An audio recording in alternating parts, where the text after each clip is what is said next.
And off the field, the United States Marine Corps is proud to honor the senior player holding the highest academic standing for each team.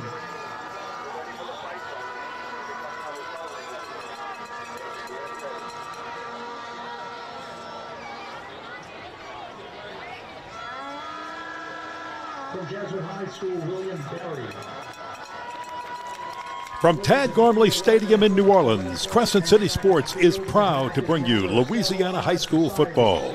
Tonight, for the 104th consecutive year, the rivalry is renewed as the Jesuit Blue Jays take on the Holy Cross Tigers. Hello, everybody. Ken Berthelot alongside Wade Kaiser and our terrific Crescent City Sports crew. And when you say the word rivalry, wow, ape. What's the old saying? Doesn't matter what the records are, who was hurt, what you did last week. When these two teams gets together, Katie barred the door. Well, yeah, you can throw out all the hyperbole, right? I mean, all the hyperbole. I can't even spell that. But my point being is these two teams are your epitome of a rivalry. One of the oldest in the nation, and in Louisiana.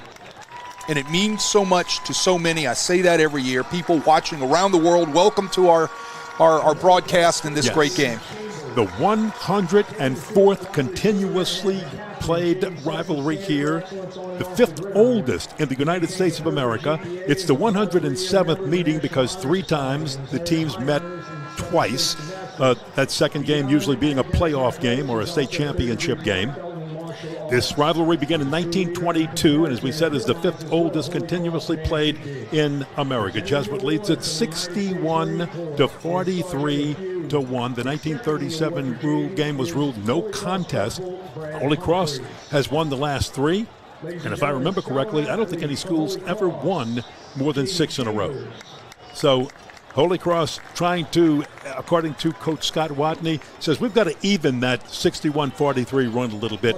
We're taking this game very seriously. It means a lot, as it does to both schools. Well, it means a lot to both schools, but it's also a 9-5A Catholic League game, right? And they're wars. We saw it last week with Jesuit Brother Martin. There's a lot of big games going on around tonight, which we'll talk about with 9-5A later as our broadcast goes on. But again, this is a huge, huge game in those standings for 9-5A, the Catholic League. Because as we talked last week, Kenny, if there's any place that this district championship is important, it's important right here in the city of New Orleans in these Catholic League schools. It means something, and the rivalry just happens to be a part of it, and it just brings the intrigue to our game here tonight. Each team brings a 3-1 record into this. Earlier this week, we caught up with both coaches in advance of tonight's renewal of the rivalry. Our leadership, it's fun to go to work every day. When we go to practice, our preparation has been solid. And then to go watch them on their payday on that Friday night, play with great effort and great team ball, it's fun to watch. It's fun to watch Jays compete. But taking a look at the first 3 games, I'm proud of, an immature, playing experienced team finding a way to win those games.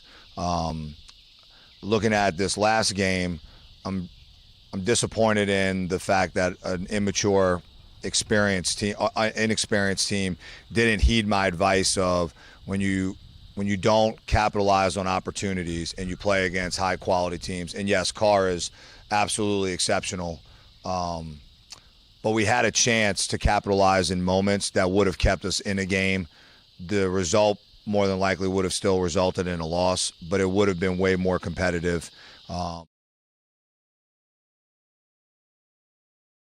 Well, I think last week showed a game of inches and, execution on every single play in all 3 phases.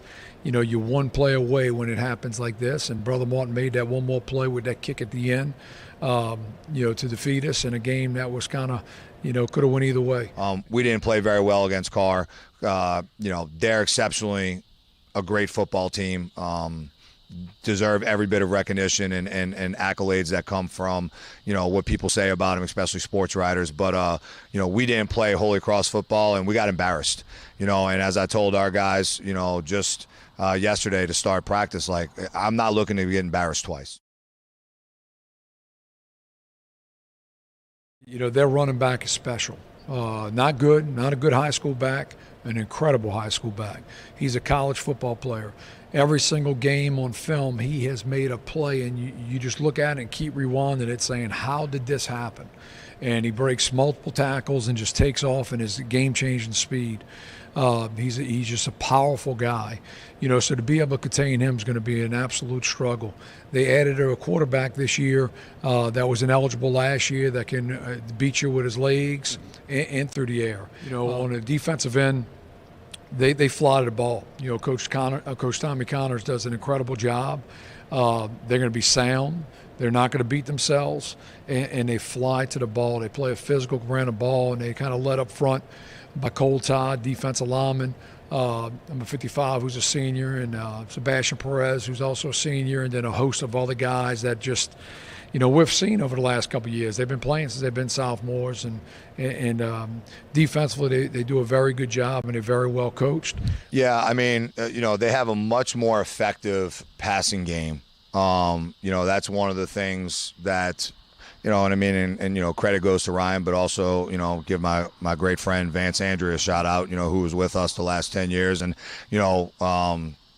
made the move to Jesuit and he's doing a great job in the passing game. You could see there's a conscious effort, and I think Ryan knew that too, that if he was going to win consistently in this league, that they got to be able to throw the football, and they're capable of doing that. It's one of the big reasons why they were able to come back in the game against Brother Martin. And so, in order for us to a key to victory would be we have to apply pressure on the quarterback. We have to smother receivers, and we have to make plays on the ball. We know we're facing a team that's got a good line up front. They're big, they're wide, they're tough to get through. But we got to find a way to get pressure on the quarterback and make him uneasy and make him make throws under pressure. And then, DB wise, we got to make plays when the ball's in the air.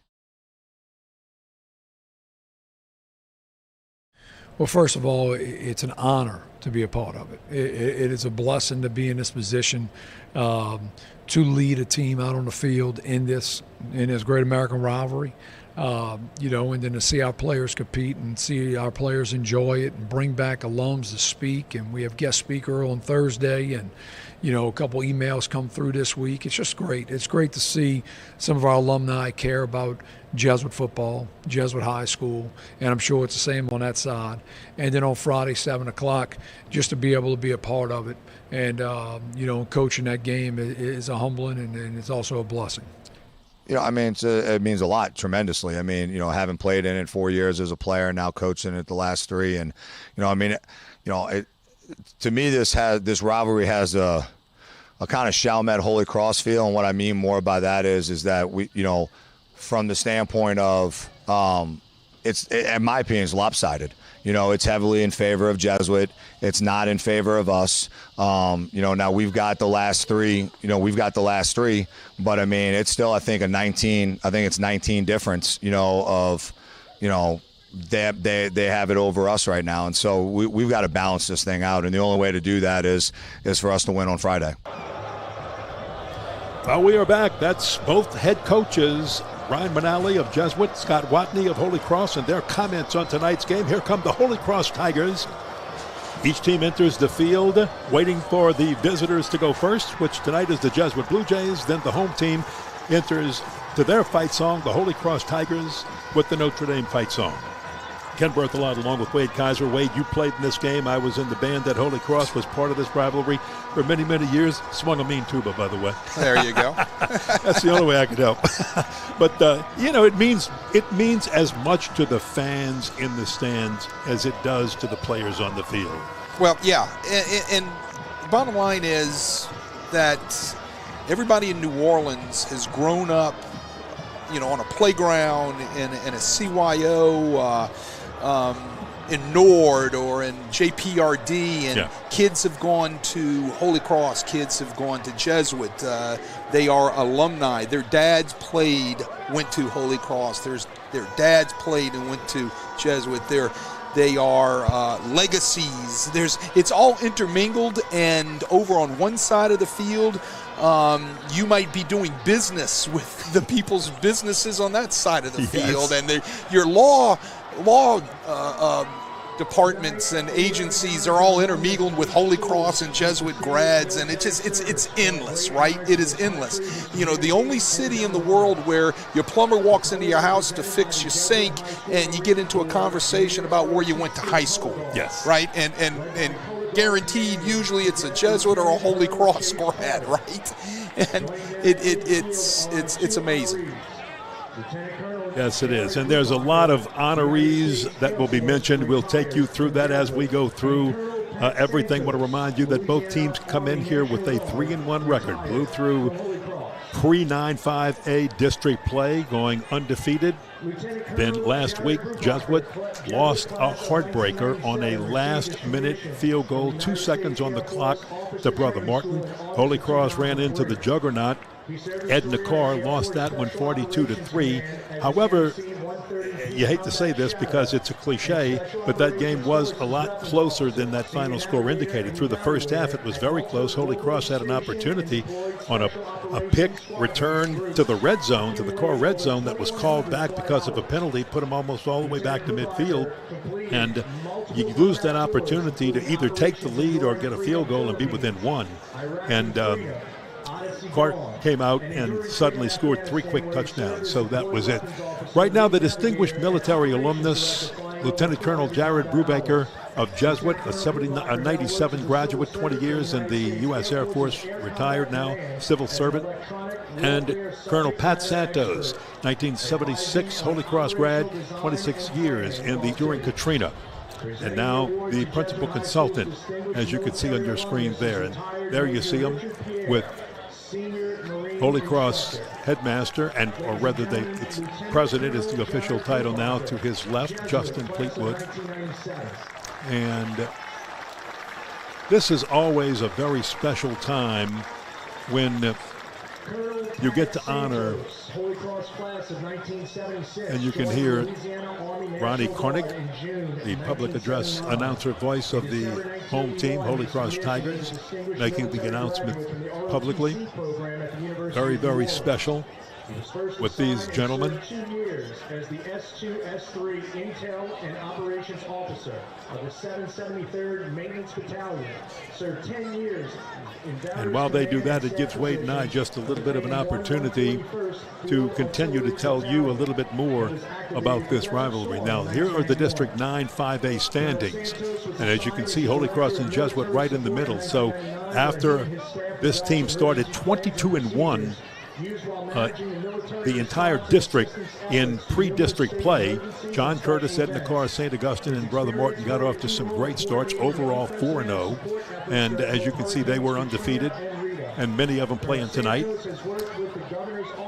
Curtis winning their game, beating Warren Easton. But you can see the standings, and as we say, it's so important to finish it very well. John Curtis, Edna Carr, right at the top of the standings, and they have been two of the teams that have been at the top of the standings since both have been admitted into District 9 5A. Well, you got a big one going on tonight over on the West Bank with St. Aug and Carr playing. John Curtis played Thursday night, and they beat Warren Easton. And then you have the rest of the district playing tonight or tomorrow night, right? So, throughout the whole district from top to bottom, it's extremely competitive. What's sad is you beat yourself crazy against 9-5A competition for 7 weeks straight, and then, you're fortunate enough to get into today's playoffs the way it's segregated off with select, non-select, right into the select area, because all these are select schools. You then have to go into the playoffs, and you're walking wounded. But that's the way it's always been in the Catholic League, and and that's why this district championship is so important to everybody that you saw on the screen there. Let's talk about the walking wounded, and you can see right there a good shot of the Holy Cross High School marching band. But last week, Holy Cross played the Edna Carr Cougars, one of the top teams in America in high school football, and they played them with 9 people, mixed. It's a combination of offense and defense, starters who were not able to play in that game. And I think Scott Watney wanted to make sure they would be ready for this game. You can meet Carr down the road. And then the Jesuit Blue Jays, we're looking at possibly their top 2 quarterbacks being out. They might be down to one of their they have 3 good quarterbacks. 2 of them are out, and we'll probably see Sully Sullivan at quarterback tonight. Well, the injuries. In the name of the Father, and of the Son. This is our invocation, ladies and gentlemen. Heavenly Father, we thank you for gathering our Holy Cross and Jesuit faith communities here tonight to celebrate this long-standing great American rivalry. Help us always to be your light in the darkness, bringing hope through our mission of educating minds and hearts in all that we do. We ask for your blessing on our athletes, coaches, and all gathered here. Allow our competition this evening to teach us lessons in teamwork, discipline, and perseverance. Grant that this rivalry strengthens our school in faith, tradition, and brotherhood, reminding us that above all, we are members of the mystical body of Christ. May this game be for your greater glory, and may your cross always remain our only hope. Amen. St. Joseph, Father Morel, Brother Andre, St. Ignatius of Loyola, in the name of the Father, and of the Son, and of the Holy Spirit. Amen.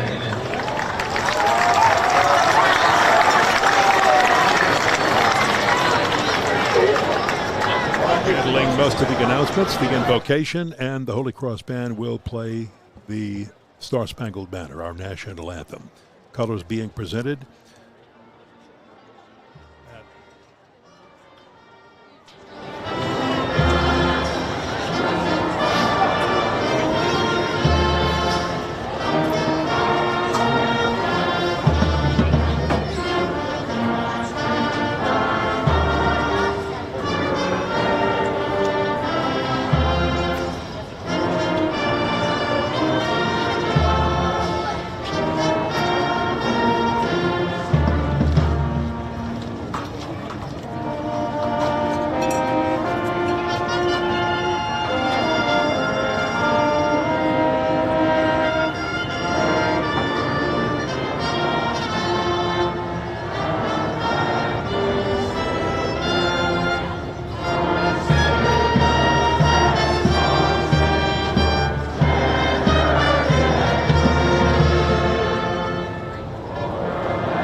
Injuries, Ken, just before the festivities there, it's something you got to live with, and it isn't so much about holding people out from one week to the next and things of that nature. It's about whether or not they can actually, participate and help their team, be, obviously come out victorious, and that's what you're seeing with a lot of guys from Jesuit right now. Jesuit is just banged up from top to bottom. You had already referenced the quarterback issue. We may see one tonight. We may not. Starting quarterback Tyler Norton, and then Holy Cross is the same way. Last week playing really depleted against a real good Carr team, but hung in there tough, right? But it's just the way it is in this league and in this district. Tonight's coverage on Crescent City Sports is brought to you by the Lamarck Automotive Complex in Kenner. Lamarck Quick Lane Services, all makes and models, batteries, tires, oil changes, and more. All done quickly while you enjoy some popcorn. Must be a reason, says Ronnie Lamarck. So the Jesuit Blue Jays had won the toss, deferred. Holy Cross will receive, and we are set to go here at beautiful Tad Gormley Stadium in City Park, New Orleans. We are underway. And this one is returnable, dropped at the 1 yard line. And coming back with a little bit of room, but not very much more than that at the 5th.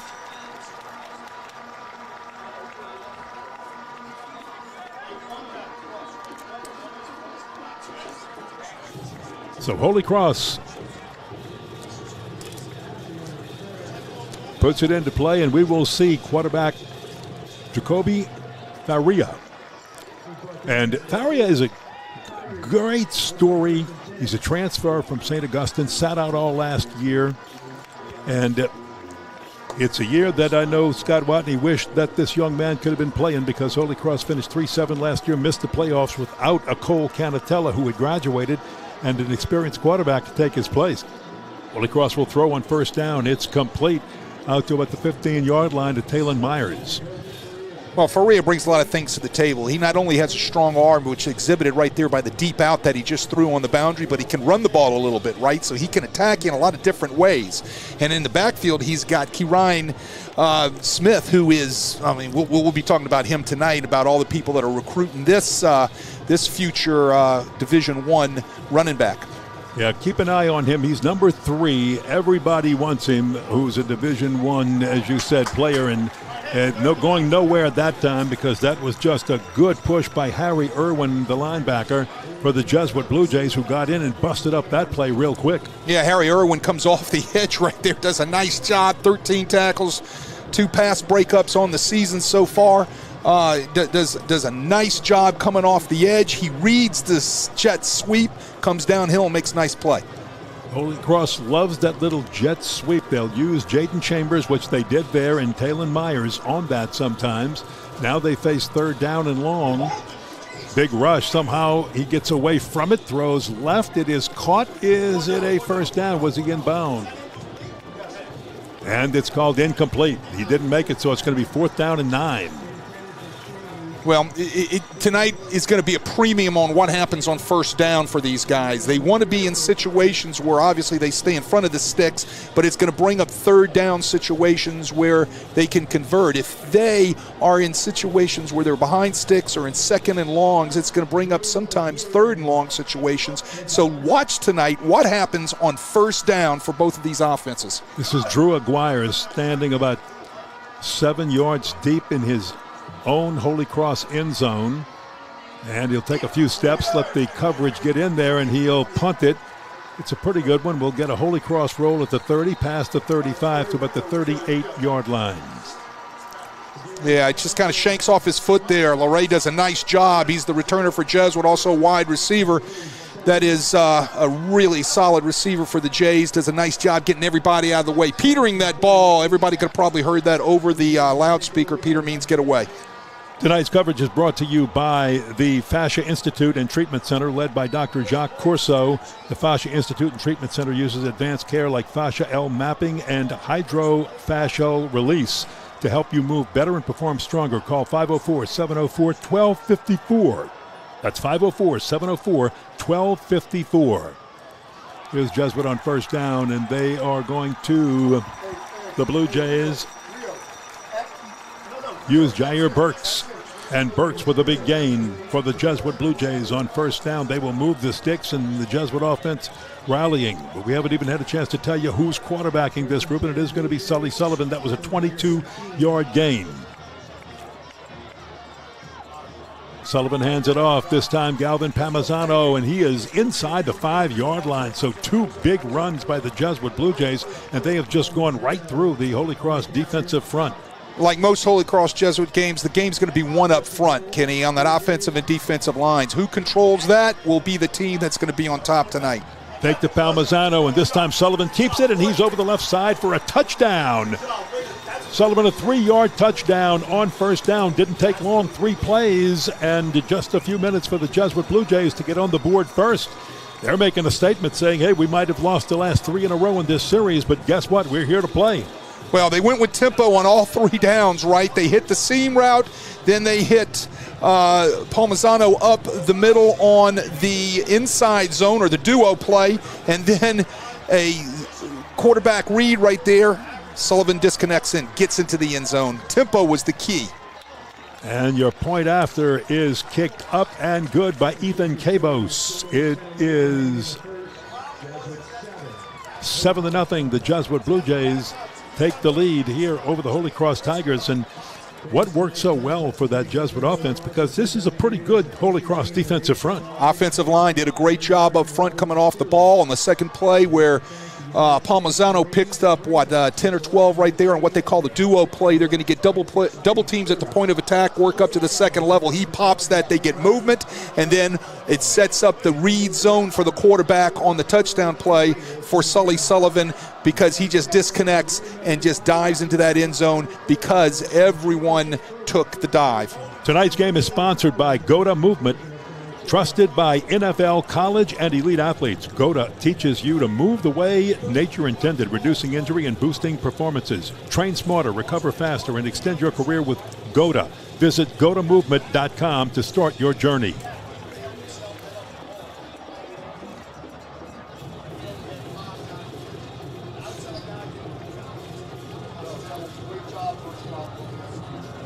So the Blue Jays kick off. Deep for the Holy Cross Tigers, Brandon Green and others.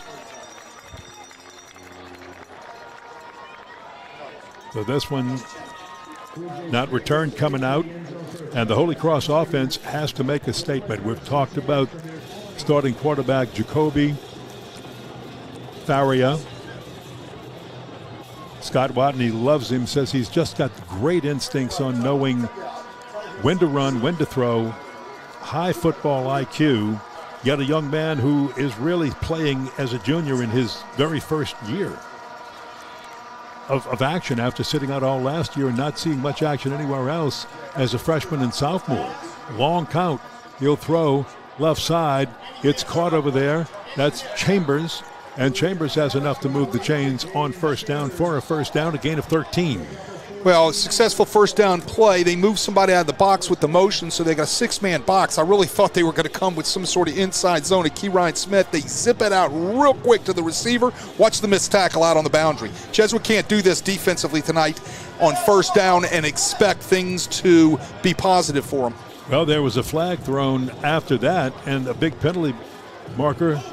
And that's a big one, 15 out to the 48-yard line, from the 33 to the 48. Some sort of personal foul. We didn't get to see the flag or the indication. So you tack 15 on. That's those are the type of first downs that every offensive coordinator likes, right? So we go back to Jacoby Faria, and last year without him, without a good experienced quarterback, Holy Cross suffered a little bit. You well know, as everybody watching this broadcast tonight knows, the importance of an experienced quarterback who can get the job done. Well, there's no doubt about it. And Ken, real quickly, that was a unsportsmanlike conduct penalty on the Jays. That's what tacked the 15 on. But yeah, the experience of the quarterback is huge, and we're going to see Ferry tonight be called upon to make sure he reads his boxes and his coverage as well. Let's see if he goes to Keyron Smith. He does it. He'll fake it to Keyron on little play action and throw it long down the side, and it is tapped away. Good defensive play and great coverage, by the way. That was Irwin again. Harry Irwin, the linebacker. Well, Irwin running with the rail route from the third receiver does a nice job. You can see him right there in coverage. Here comes the rail. It was a double move, actually, and they tried to get the matchup with Irwin, the outside linebacker, and try to double move him.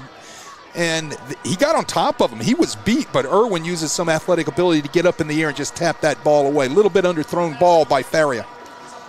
Second down 10, still with good field position at the Tiger 48-yard line. Here's Keyron Smith. He'll try it for the first time around the left end. Makes a great cut. Turns the corner and gets very close to first down yardage. Did he get it? A gain of 12. He did. He'll move the chains. Look, that's the guy they got to establish. If Holy Cross wants to win this football game tonight, they're going to have to establish number 3. They're going to have to establish him inside between the tackles. He was looking inside between the tackles, but it's all stacked up by white jerseys. You can see the speed, 4.4 speed, bouncing outside around the corner and picking up the needed yardage for the first down. They readjusted that spot and made it a 10-yard gain down to the 42-yard line of the Jesuit Blue Jays. Tigers moving to our right here.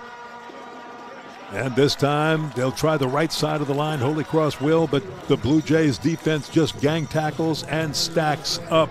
the Tigers with absolutely nowhere to go for Keyron Smith. Yeah, nowhere to go because Bo Matalewski does a great job. He is called the Beast. I found that out this week. Bo the Beast Matalewski from his linebacker position, formerly a free safety last year. We've called this young man for the past 3 years as a free safety. They move him in the box because he's a good football player. He makes tackles, makes the tackle right there on Keyron Smith. I think we said last week, too, how many times do you see a pitcher in baseball move from a safety to a middle linebacker spot? That just shows you how tough he is and how skilled he is. High catch, a toss brought down by Keyron Smith with a nice catch and a nice high step, and he moves the chains again, and now you're seeing just a little bit of the skill set of Keyron Smith. Took the words out of my mouth. That's the reason why he is a Division I, one of the top recruits in the city and the state as a running back. He can catch the ball and run the ball. Good hands right there, young man. Yeah, 12-yard gain on that one, and this is just a slow, methodical drive by the Holy Cross Tigers. Look for him to come back to that quarterback zone read again right there. Nobody was on the quarterback that time for Jesuit. They will log that. They will come back to that somewhere in this drive. And look, when you've got a runner as good as Keyron Smith, a senior, 5'7", 186, he can hit it, he can pound it. Eight Division I offers already for Keyron. This one blown dead, so hold everything. Jesuit lines up in the neutral zone, so they're going to tack on 5 yards to that. Remember, in high school, the minute you impede the neutral zone, they're going to stop the play out of safety reasons, and they're going to tack on 5 yards to the defense or the offense, depending on who was in the neutral zone prior to the snap. Just can't do things like that in district games that are this big. Here we are, 5th week in the season. You got to line up on sides. That drives coaches mad. Well, Holy Cross now at the 19-yard line of the Jesuit Blue Jays, and it is 2nd down and 1. Will they just hit the middle and get it? Yes, they will. Hand the ball to Smith and let him just hit in there, and he just barrels through, gets the 1st down, and a bunch more down to the 11-yard line. Or will they make it the 12? That's what he does well, right? He drags people and falls forward. I was down on the field before the game. He's a little bit bigger, I think, than just 5'7". You know, he's maybe 5'9" or so, and he carries his weight well with his pads, right? So I can see what coaches like in this guy. Leg drive, good hands, versatility, and he answers the bell. Well, Holy Cross got up to the line quick, thought they were going to go fast, but then they slowed it down. Instead, they'll toss it to Keyron around the right side, and he'll go all the way 12 yards into the end zone for the touchdown.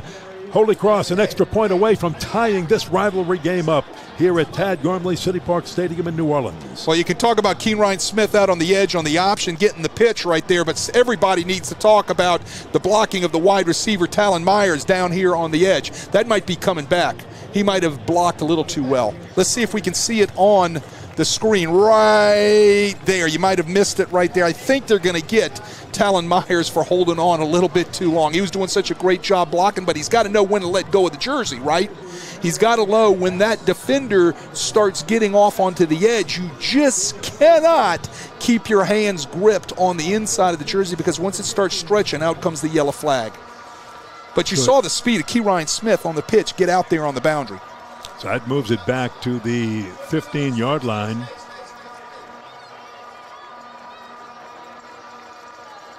And this time we've got under center goes Farrier, and he'll hand it off to Smith, and Smith almost with the same result, but he'll be stopped short of the end zone at the 5-yard line, but he gets 10 on that run. Look, having been a defensive coordinator, I understand the challenges that you face in a great running back like Keyron Smith. The thing you've got to do is you've got to get bodies to the ball. Look right here. Great job by the guys in the Navy jersey, getting a body on a body, a hat on a hat. No place for somebody in a white jersey to make a tackle. And Holy Cross comes back just trying the same thing. They're just trying to pound away right now at that Jesuit front. Got 1 more yard to the 4-yard line. Remember, Smith's touchdown called back. So Faria, with Smith on the side of him, will turn around. Get instructions from the sideline. Did you notice how when that was taking place, the pre-snap right there, and then they up and looked, showed off Jesuit's blitz that they were fixing to roll with. And Here now it comes. Variek gets underneath center, and he'll just push forward, quarterback sneak right through everybody, and he's down to about the 2-yard line. A gain of 2. That does move the chains, though, and makes it 1st and goal now. So Holy Cross with a new set of downs and 4 opportunities for a score.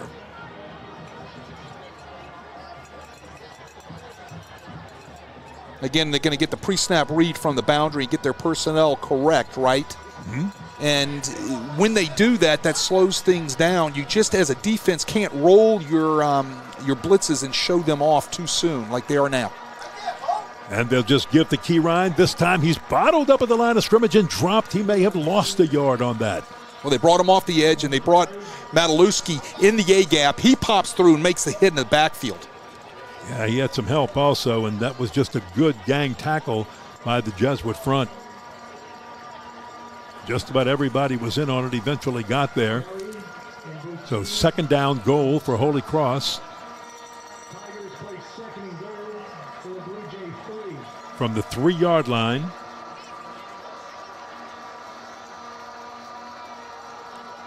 Long count. Snap. They'll try Key Ryan again with a nice spin move, and he breaks tackles to get into the end zone. A 3-yard touchdown by Key Ryan Smith. They took the first one off the board because of the penalty, but hey, 6 plays later, he comes back and gets it and makes it count. And now Holy Cross is a point after away from tying this one up. Offensive line washes everything down. He finds a crease. He runs through 2 or 3 white jerseys' arms. That shows how strong this young man is. He'll run through you. He'll run around you. And the point after is blocked. Well, we have seen a lot of blocked kicks at all levels, high school, college, and especially in the National Football League. And there's a lot of emphasis on blocked kicks, but my goodness, we have a 7-6 ball game because of a missed point out, blocked point after. Special team coordinator's nightmare right here. Thunk, hearing that sound, whether it's one side of the ball or the other side of the ball, you're either happy or you're sad. Looked like they got it coming off the edge. Didn't get the number of the young man that had come off the edge up to the Holy Cross left side, but he came down hard. And so when that happens, one of a couple things took place for Holy Cross. Snap was slow. The hold was not right, or the kicker was slow in his approach, in his get-off, and the whole mechanism and the whole timing thing could have just been slow, which allowed the wing to get there. If everything is on target with your mechanism, with your timing, and it should be less than 1.2 seconds, there should be no reason somebody from the edge, if your splits are right, getting to the ball. 12-play, 80-yard drive, took 5 minutes and 20 seconds, and was capped off with a Key Ryan Smith 3-yard touchdown run. Extra point was blocked, and we have a 7-6 ball game. Jesuit Blue Jays with the lead. And now they get the football. Well, we said this game was going to be won or loss up front. Right there, you saw an offensive line from Holy Cross completely dominate the guys in white in their defensive front, right? So it's going to be interesting to see how Jesuit will now answer, physically against the Holy Cross front. Noel Mora kicks it for the Holy Cross Tigers. Got a great leg on him and sends it deep into the end zone. This one coming out. The physicalness so far tonight on both sides of the football has been impressive, right? And it's going to get down to fundamentals. And like I said, not only on the offensive and defensive lines, but it's going to be who can tackle who, right? And who can make sure that they are taking care of proper fundamentals, blocking, tackling, running the football, catching the football, not lining up in neutral zones, taking care of things that you should be taking care of by week 5 of the season. So the Blue Jays start at their own 20. Sully Sullivan at quarterback. We haven't had much of a chance to talk about the other quarterbacks on this team. They will hand it off and go nowhere. Loss of a yard or two on this first down right side run. Nowhere to go for Galvin Pamasano. Holy Cross in their three-man front right there, and they have a little game on where they slanted their three-man front to the wide side of the field, and nobody picked up Sebastian Perez coming off of his defensive end position right there, and he came down the line to make a nice hit. So they will mark it right back at the original line of scrimmage at the 20. Second down, 10. Sullivan will throw it long down the left side, and that is incomplete. There was a little jostling going on there, but no harm, no foul, according to the officials, and it'll be third down and 10. Yeah, a little jostling. You know, you got to let them play, right? I mean, a little bit. And that was Landon Roddy on that coverage right there. Had the defender getting behind him, but you know, the receiver Roman Laray had his hands on the defender too. So, you know, no harm, no foul. Third down, 10. Sullivan quarterbacking the Jesuit Blue Jays in place of Taylor Norton and Manny Vanderway. Two quarterbacks that are both injured. Here's a long throw down the left side. Caught, pulled in by Laray. Roman Laray with a big catch for the Jesuit Blue Jays of 31 yards. And how about that on third down when you really need it? It moves the chains. Well, he's got to be a part of the equation tonight for Jesuit. He only touched the ball last week 2 times against Brother Martin, right? And they've got a fine receiving core. He's got to be in the conversation tonight. He needs to touch that ball 5 or 6 times tonight on routes like that because he can run great routes and get open, especially on post corners. Well, they'll try the run following that great pass, but nowhere for Galvin Palmisano to go. Good to see Gavin Palmisano in this game. Last week, toward the end of the first half, he took a brutal hit in the Brother Martin game and sat out most of the second half of last week's game, but he's back in looking pretty doggone healthy. That's number 20 in white for the Jesuit Blue Jays running the football. He was a receiver last season, and they saw how physical he was. They moved him into the backfield. They needed help. They needed guys that could help out in that running back room, and Palmisano has answered that bell. Palmisano again just straight ahead. He'll get a gain of about 2 on that, and that will bring up third down. See, this is the third and long situations that they want to stay out of, right? I mean, when they're when they're looking at these type of situations right now you're going to have to start looking at 3-man rushes, a lot of drops, maybe blitzes and things like that, and you just can't dictate what you want to do with your offense. We told you Taylor Norton, the expected starting quarterback this year, and he did quarterback the first game, suffered a thumb injury and has not played the last 2 weeks. There's a perfect throw to Laray, and he's got it all the way down to the 30-yard line, a gain of 17. So a couple of big gain passes of 33 and 17 to Roman Laray, and wow, look out. Well, just like I said, Holy Cross sold the house. They brought their 2 outside linebackers off the edge. Jesuit does a nice job picking everything up inside, but the quarterback had to beat the outside rush, and that was a great throw by Sullivan to pick up a wide-open Laray running the drag route across the middle. Now this time they'll just try the middle again, and Palmisano grinding out some yards on first and second down, but it's really been Sully Sullivan on target, the sophomore quarterback, 6'1", 220 pounds. He's not known for his speed, but we saw him last week in the Brother Martin game, and he can move that football if he has to, but he's really accurate as a thrower and got that big 6'1" frame, so he sees well over the defensive line coming at him. Here's second down. Little toss to the right side. And that's inside the 25-yard line, but short of the first down. And the receiver is Hayes Medier, making his first catch of the ball game. Yeah, they like that little tunnel screen, especially into the short side of the field. You don't have to go very far, right? It's almost like a toss sweep. You get one receiver block, and you get an offensive lineman out there on the second defender. You try to get in behind his body and hit a crease, and nice tackle by Holy Cross to bring him down, but it brings up a third and manageable for Jesuit's offense. 1 minute to go in the first quarter of this game. Jesuit driving on Holy Cross, leading by an extra point, 7-6. Sully Sullivan at quarterback. Got a lot of time as a man throws incomplete, intended for Medier again. Hayes Medier. But wait a minute. Ken, I'm just pointing to the wide open receiver in the back of the corner for Jesuit that nobody decided to cover, and that Sully Sullivan missed. I'm sorry if I messed you up, right? I'm sorry. I get excited. I thought you were pointing at a flag there. No. You're right. There was. Right. You can't see it on this replay. Right, but I get excited when I see things like that, right? So. Well, here we go with 4th down, and they will bring in the field goal unit. This would be a 40. No, this would be a. Hold on. Wait a minute. Oh, polecat. Yeah, they fooled them. Oh, they're coming back. They're coming back in now. I was hoping to see a play out of the polecat. So wait a minute. Did Holy Cross call timeout? Jesuit called timeout. Well, okay, for everybody out there, when you split your offensive line to one side and to the other side, back in the old days, we called that the polecat play, right? Yes. And you brought a receiver out to one side, receiver out to the other side with some offensive linemen out there, and you have a bunch of options that you can do. You can run the ball inside, throw the ball outside, a lot of things. It all trying to get the Holy Cross or the defense to be able to move with them, then you quickly count your numbers and you run a play, right? That was the whole idea of trying to run polecat, okay? And sometimes it works, sometimes it doesn't work, right? It's like, sometimes you win, sometimes you lose, sometimes it rains, right?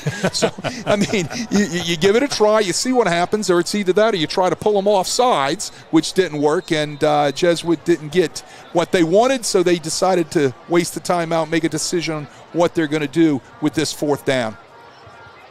So let's see, Ethan Cabos, the field goal kicker, is going out there, usually from the 30 on in. He is pretty solid. And the holder is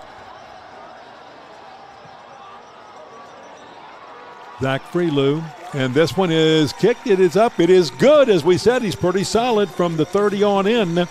So a 40-yard field goal by Ethan Cabos gives the Jesuit Blue Jays a 10-6 lead over the Holy Cross Tigers, who had their extra point after their touchdown blocked. Well, after the timeout, they decided to go ahead and let Cabos go ahead and kick that, and he's Johnny on the spot, and he makes the field goal. So, we got ourselves a Donnybrook here, right? I mean, everybody's playing each other tight, and like I said, it's going to be one up front, and it's going to be one by the team that is going to turn over the ball the least and exude the best fundamentals on the night.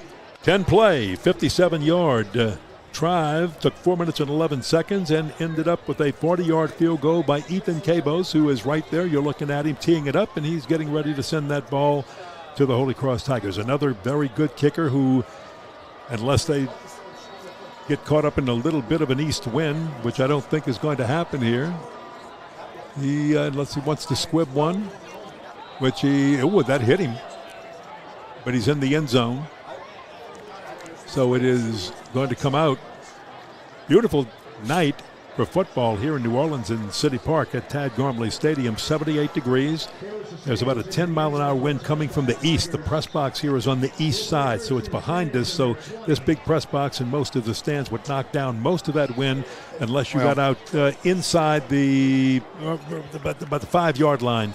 Yeah, it's a beautiful night. And any New Orleanian will take this night and this drier weather, which we've had for the past couple of days. 35 seconds to play first quarter. Holy Cross Tigers with the football. And they throw on first down. It is caught. And a nice gain on that play. And that is Arias Miranda for the Holy Cross Tigers. Arias Miranda runs a little wide receiver screen, just getting the ball out as quick as they can, let a couple receivers block for you, and then you run. But what it does is it sets up second and short. Now you have a huge selection of what you can do with your offense. Yeah, 8-yard gain, so 2nd and 2. And they're going to go left side, but this one too low, incomplete pass. That one intended for Carson Chapetta. Yeah, ball's at his shoestrings. He just couldn't get down there and pick it off the ground. It looks like me in the morning trying to get up to touch my toes, right? He couldn't get down there and get it. A good rush coming hard at Faria. Little RPO action right there off the screen. He was reading the outside linebacker. Outside linebacker stayed in, dump it quickly out to Chapetta. Kobe Faria with Keyron Smith at his side. Will just toss it to Keyron, makes the great left cut. He does that well, spins by a tackle, and has enough extra effort for the first down. How about that by Keyron? Right. Wow. It didn't look good when it was served up on the plate, right? No. I mean, it was kind of bumbled and stumbled out there, but you got the ball into your guy's hands, which is Keyron. Boom, watch, he kind of bobbled. The toss wasn't too strong, but watch what he does, man. He makes people miss, and then he'll run through you.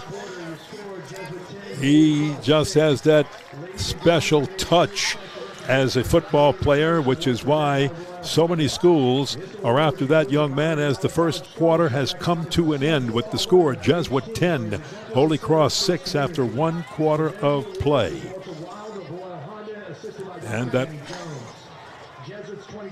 gives us an opportunity to tell you a little bit more about who's bringing this game to us. And remember, between quarters, there's always going to be some presentations being made. This is the Scholar Athletes by Jesuit and Holy Cross. Will Berry, 4.62 GPA, perfect score on his ACT. And Jaden Chambers, a 4.24 GPA, undecided on a college so far. National Honor Society and National Merit Scholar for these young men. And each earns a scholarship from the Great American Rivalry Series. Kenny, I couldn't cheat my way to a 4.0, right? My GPA and your right. GPA added together didn't come out to a 4. I mean, good. Let alone a 4. Man. I mean, these 4. guys. 4.6. I mean, those Will two. Berry, Right. 4.2 is impressive. 4.6 with a perfect ACT. Yeah, two 36? good, right? Two good-looking young men right there. I know Will Berry will be attending Princeton, as you said, playing football there in the Ivy League. That is his commit. And that is outstanding. Down on the field, looking at him the past couple of weeks, he plays with a motor now. He gets after you. Yeah, he does. I mean, you don't call his name much inside there. You're going to call those linebackers' names more, but he does what he needs to do at that defensive tackle position for the Jays. He keeps people off the linebackers and allows those linebackers to run free in Darryl Rule's defense. Look at all of these presentations are very important and very impressive. And you can see the guys are standing at the line going, let's go, let's play football. Yeah, the Great American Rivalry Series and one of the oldest series in the United States of America, the 5th oldest continuously played rivalry in the United States of America. Yeah, I having been part of this for so long in this rivalry, when they had these presentations, they would roll over. Kids were ready to go, coaches were ready to go, officials were ready to go, but they've got to do this. This is what's important for this game, what is called the rivalry game, which is sponsored. At the 32-yard line, 1st and 10, Keyron Smith around the side. He turns the corner so well and breaks tackles, just escapes, and he's out near the 40. That's going to be a gain of 7.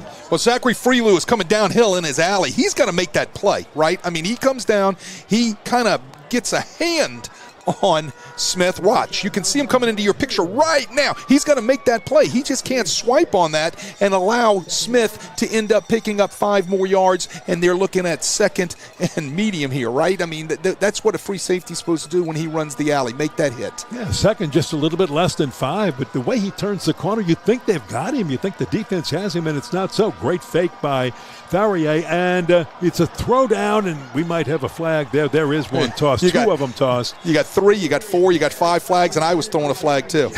All right, yeah, he's all over. So what happens, you tell a defensive back, do not let the offensive receiver get on top of you, and that's exactly what was happening right there by the defender at that time, McKinley Perry. McKinley Perry, he kind of got juked out of his socks, and he allowed the receiver to get on top of him. You can see here on the replay. So what does he do? You'll see it right here. Let me reach out and grab a hold of him, just kind of slow him down a little bit. That's what McKinley Perry did because he knew he was beat. Yeah, now look, they mark it off from the line of scrimmage. So, again, you might get the penalty, but you didn't give up the touchdown. So not a bad penalty if you know you're beat and you're in trouble. Brings the ball to the 48-yard line of the Jesuit Blue Jays. Holy Cross, 1st down. They're going to keep it on the ground. Look at the hole, and look at Keyron Smith go through it and juke move and jive move, and he is finally driven out of bounds. But that is classic Keyron Smith. Wow, 27-yard gain by Keyron. I want everybody to watch. He is going to get to the second level, and watch the jump cut in the second level right there. Did you see the jump cut which made the defender miss right there? That is top-notch running back talent right there, folks. And that's why these schools want him so badly. We'll give you the list in just a moment of the front runners so far, the ones to offer first, not just asking for a commit, but they have offers. That's Key Ryan again inside the 20 down to the 18. Those schools, by the way, when you're looking at Key Ryan, well, the Holy Cross Tigers, Arkansas, Houston, Indiana, Missouri, Oklahoma State, Pittsburgh, TCU, and UCF. Well, that time they didn't get much movement up front. Oliver Burgu does a nice job stacking the thing up with a host of Jesuit Blue Jays getting there to help him out. So here's the play on second down. And this time the Blue Jays are coming in hard, and they have made a great defensive play. That led, I believe, by Austin Guidry. But there was a couple of others in there, too. Austin, number 0. And there was also Bo the Beast Mataluski getting free on his blitz coming through the A-gap. He gets picked up, but what he does is he gets off the block, but he occupies the back to allow the rest of the Jesuit Blue Jays to get home on that loss. You're going to see Jesuit now will probably go to their 3-man front, which will give them a lot more coverage in the secondary, but also gives them the opportunity to roll a lot more blitzes. It's can the Holy Cross front pick up those blitzes, and it looks like Holy Cross called timeout. 7-yard loss, and it's third and about 15, third and about 14. So, yeah, they need to be very careful with this one, because here we are in the second quarter, 10:08 to go before halftime, and Holy Cross wants to get this right. Tonight's action is brought to you by Fleur de Lis Flooring, celebrating 20 years as your full-service flooring and remodeling partner. From hardwood and tile to luxury vinyl, they've built their reputation on quality, style, and service right here in New Orleans. Let Fleur de Lis handle your complete flooring project. Visit FleurDeLis.com to schedule your consultation. Fleur de Lis, that's what's on the side of a Saints helmet, folks. Can't forget Fleur de Lis because of that. So here we go. Holy Cross calls timeout. Jesuit gets to readjust defensively. What's the strategy as they come out on 3rd down and 14 at the 25-yard line? Well, they want to pick up something that they can at least take a shot at it on 4th down or give them a chance for a field goal, right? And they got to pick up the blitz. Faria picked it up. He throws, and they've got him nowhere. As a matter of fact, maybe lost yardage on that play. They dumped it off to the running back, Smith, and he lost 2. That was Adrian McSpadden right there waiting on the screen. Coming out, nice play. I like the screen play. I like the call. That's going to give you the opportunity to pick half of it up or put yourself in a decent type of situation to kick a field goal, right? And the defense did a nice job reading, sliding out with the offensive lineman, reading the screen, and the guy making the tackle was McSpadden right there. So this is Noel Mora, a 44-yard field goal and flag on the play. This is going to be a 5-yard penalty against Holy Cross for procedure. They had movement on the line that time, so what was a 44-yard field goal from the 34-yard line. Now, Mora has this distance, but he's been inconsistent at it. And he gets nights where if it's a good night, he's rolling, and if it's not, De La Salle, he had one of those nights where he just couldn't connect. Well, I know how he feels. I'm like that, too. Yeah, 39. So this is a 49-yard field goal by Noel Mora. Everybody set.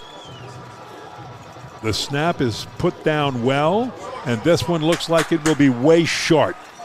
Way short. So the Tigers miss on a 49-yard field goal and will turn the ball over to the Jesuit Blue Jays, who have 9 minutes to try to increase their lead. Well, you know, you can't blow your opportunities, especially when you are in your opponent's end of the field, and that's what Holy Cross did, right? Jesuit would feel the same way if that would have happened to them, right? So you got to go back to your boundary and find out what went on right there, right? They had a penalty.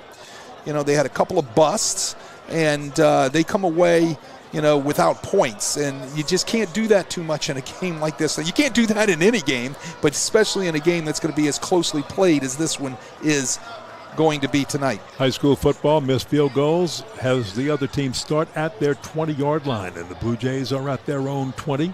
Sully Sullivan at quarterback will hand it off to Paul Mazzano. He will pound the left side of the line, and Holy Cross gang tackles him, and the rugby scrum throws him for down after he picks up 3 yards. Well, I'll tell you what, this 3-3-5 defense of Holy Cross does a nice job, and it's led by those guys up front, especially those big guys inside. Cole Todd, Jaden Sterling, Sebastian Perez. These guys do a great job. You'll see Roman Landry in there also doing a good job. You can see their 3-3 stack front right there.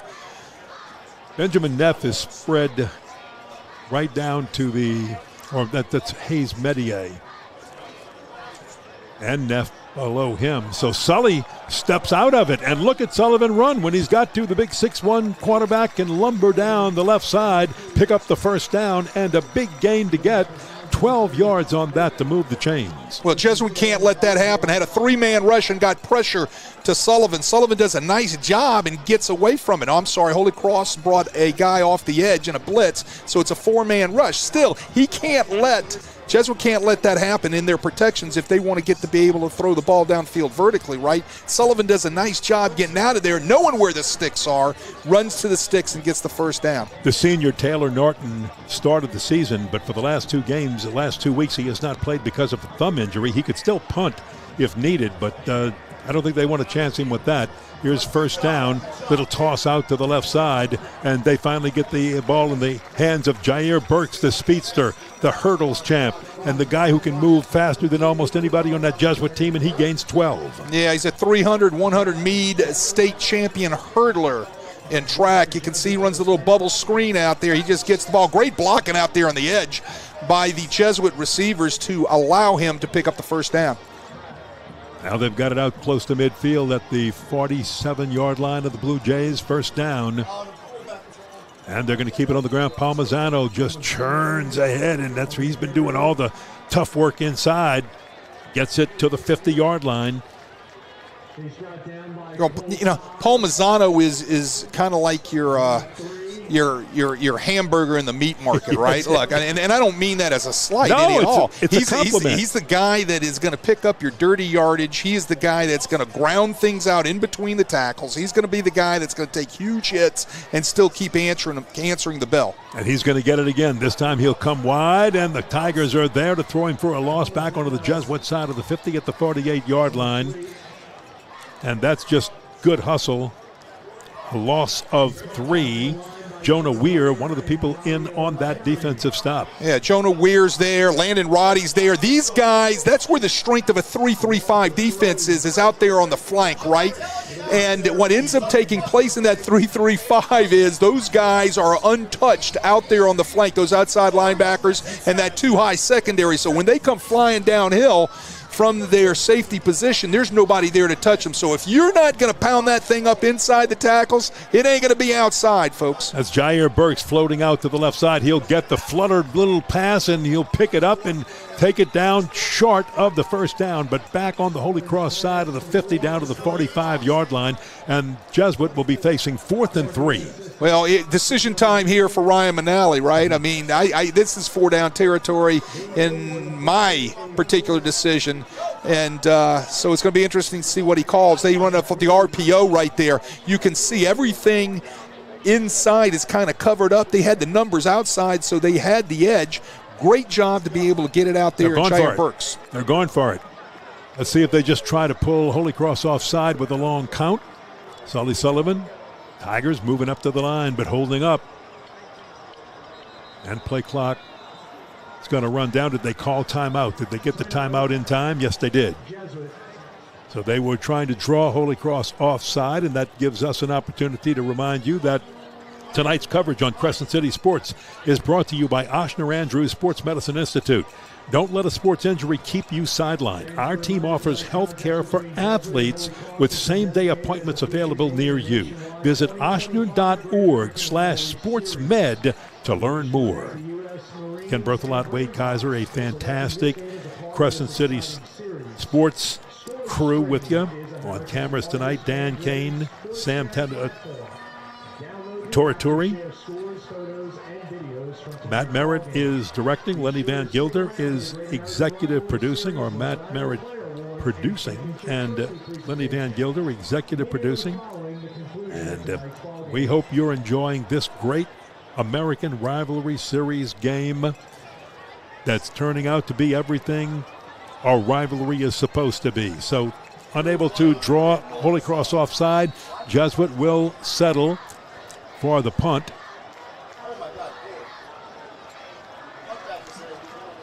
And they'll be punting from their own 40. Good snap. Flag is down.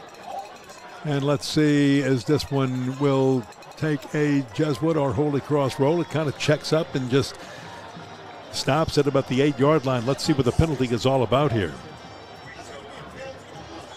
Going to have some sort of illegal procedure, I believe, on Jesuit with all the shifting and everything they had pre-snap. Well, what do you do here? Do you want them to punt it again? I would think yes. Absolutely. I think, yeah, I would make them punt it again. It's exactly what is going to happen. New Orleans Association officials working tonight's game. With a 7-man crew tonight. Don't get me started on my high horse. Well, last week we saw a 5-man crew officiate the Jesuit Brother Morton game, and we took that as an opportunity to do a little recruiting as Michael Cerruti, a running back and also a punter, is going back to punt again. So,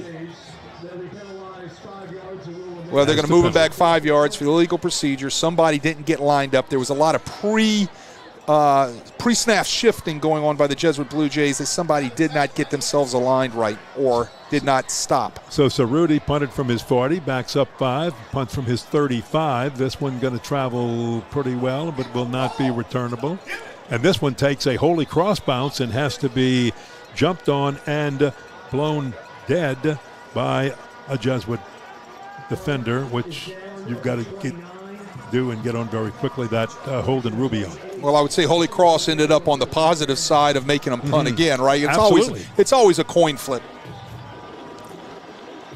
The Notary Shop has locations in Metairie, Kenner, Harahan, Marrero, and Homa, offering notary services and title transfers, and is an authorized service provider for the Office of Motor Vehicles. Visit notaryshop.com to find the location nearest you. Holy Cross Tiger football. 5 minutes and 24 seconds to play in the first half. Tigers have it at their own 29-yard line. That's where this drive starts. Faria, with a throw to the right side, incomplete. Somebody got a hand on that by the Blue Jays, didn't it? That was number 15. We've called Harry his name Irwin a few times here tonight. A few tips, a couple of tackles. Harry Irwin having a great night tonight, right? 5'9", 180 pounds, sophomore. Yeah, he's one of their up-and-coming stars, the sophomore. Another look at that play. There you go. He gets up in the air. This man is athletic, right? That's the second tip tonight, and he wanted that pick.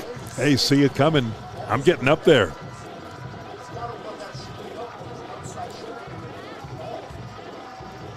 So Faria at quarterback takes the snap, hands it off. Keyron Smith met in the backfield and dropped. Kaboom! Will Berry, one of the guys there, and that is one of your student athletes honorees tonight. Yeah, Mr. 4.6 himself. What does he do? He finds a nice spot right here. He just slips through the double team and makes the hit in the backfield. Hello, Austin. Nice job, Mr. Berry. Right there with him.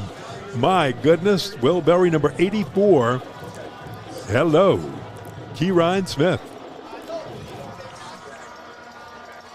Third down now, big third down for Holy Cross. They've got to go 11 to move the chains. And they jump. Now they're going to have to go 16 to move the chains. So it's going to be third and a lot. Well, those things you can't do, right? Here we are, week 5. These are pre-snap penalties. These are things that have and should have been ironed out in week 0, week 1, those sort of things. And I'm telling you that you want to know why I don't have any more hair? Pre-snap penalties, pre-snap penalties, and drop punts. That's the reason why I don't have any more hair. You were a coach, and that's exactly why you don't have any hair. I understand that. Believe me. So Holy Cross here with the 3rd down replay. And, boy, look at a great run by Jacoby Faria. My goodness.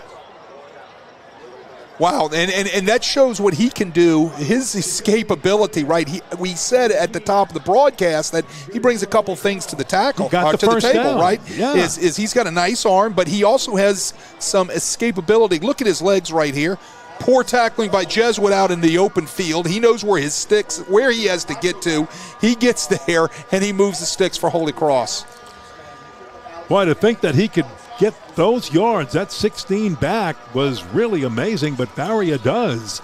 Those are killers for a defense. You just can't let that happen. Well, 1st and 10 now at the 39 of Holy Cross, and the Tigers have new life. And you might go back, depending on what happens in this game later on, as Keyron Smith over the left side for 4. You might look back at that run right there by Jacoby Faria as having made a big difference in keeping Holy Cross in this first half in this ballgame. Good defense right there. Everything gets collapsed. There's only one place for Smith to go, is to bounce around to the outside. Sitting right there for him was Logan Booty, a junior, 6', 230-pound defensive lineman for the Jays. 2nd and 6 from the Tiger 42. This time Faria under center will just flip the Keyron, let him try to turn the corner and do his thing, but not being fooled this time as the Jesuit Blue Jays were there. Zachary Freelou with a great upend of Keyron. About a drive back, 2 drives back, we saw the same exact toss sweep to Smith out on the boundary. A safety has got to run that alley once he reads his keys with his eyes. He's got to make that play. He didn't do it before, but Freelou does it that time for a nice tackle and a loss. 3rd down, 8 at the 41. A quick throw by Faria, and did he get it? Yes, he made the catch. What a great catch by Talon Myers. Wasn't sure, had to wait for the official, and what a catch, a 10-yard gain. And that is huge, and that is going to move the chains. Again, they get out of a deep hole, right, and they move the sticks. Again, these are killers for defense. You just made 2 great plays. You just did everything you needed to do, right? It brings up 3rd and long. What happens? You get some sort of quarterback run for a conversion, and now you get a deep out at the sticks. Great catch. You needed 16. Faria gave you 18 on a run. Then you needed a good catch right there, and boom, here you get it from Talon Myers, who can move the chains again now from the 49-yard line of Jesuit. 1st down, Holy Cross, toss out. That's Chapetta on the catch for a few before being brought down, and we have a Jesuit player slow to get up. Well, that's Zachary Freelou coming down in his alley to make that hit. Nice job, young man. You fooled me once. I got you the last 2 times. Freelou comes barreling downhill on the bubble screen and makes a nice hit. He was slow to get up because he used his shoulder to make that hit, and I'm sure that shoulder will be sore tomorrow. Yeah, he held Holy Cross that time to just a yard. 2nd down, 9. And the Tigers will hand it off, and this time nowhere to go for Smith. He just pushes forward, trying to get to the 45. They'll bring him down at the 46-yard line of the Blue Jays, and that's going to bring up 3rd down and about 6 or 7. Let's check it. Let's remember 3rd down and 7. Let's remember the last 2 series, Holy Cross was looking at 3rd and long, right? So it seems like they've been living in 3rd and long all night because of what's been happening on 1st down. So it's going to be interesting to see what Holy Cross dials up here. Jesuit's got to do something different in order to get off the field here in this 3rd and long. Faria had the long run, then Myers with the long catch. And now Faria rolling to his left, pointing and directing traffic. He throws, and it's incomplete. Pretty good coverage that time by who else? Zachary Freelou. There again to make a play for the Blue Jays. Coverage was nice, but it also started with a nice blitz up front. Darryl Rule, the defensive coordinator from Jesuit, dials up a blitz. They almost get home. They push Faria off his spot, get him out there. Faria decides to try to push the boundary, and 1:16 to go. And Holy Cross has to punt it away. Would they try something fancy here with 1:16 to go, trying to? No, you're going to punt that ball. You got to ball. punt this football. We got a whistle and a flag. Whistle and a flag first. In this first half, as we near the final 1:13 of it, Holy Cross, I think it's a timeout. Punt their first possession away, and then Sully Sullivan led the Jays to a 7-0 lead. Holy Cross came back on a long drive and a 12-play, 80-yard drive. Smith with a 3-yard run for the score, but the extra point was blocked. Jesuit answered on their next drive with a 40-yard field goal, and that's where we are right now, 10-6. After that, Holy Cross missed a field goal. Jesuit had to punt. Holy Cross just punted away, and we've got 1 minute, 16 seconds to play in this first half of football, and it has been everything we thought it would be as far as a rivalry game. Ken, that wasn't a flag that time. My mistake. It was a whistle and a timeout by Jesuit. So Jesuit is out of timeouts now for the first half. Holy Cross has 2 left. Holy Cross punt team is on from his own 41-yard line.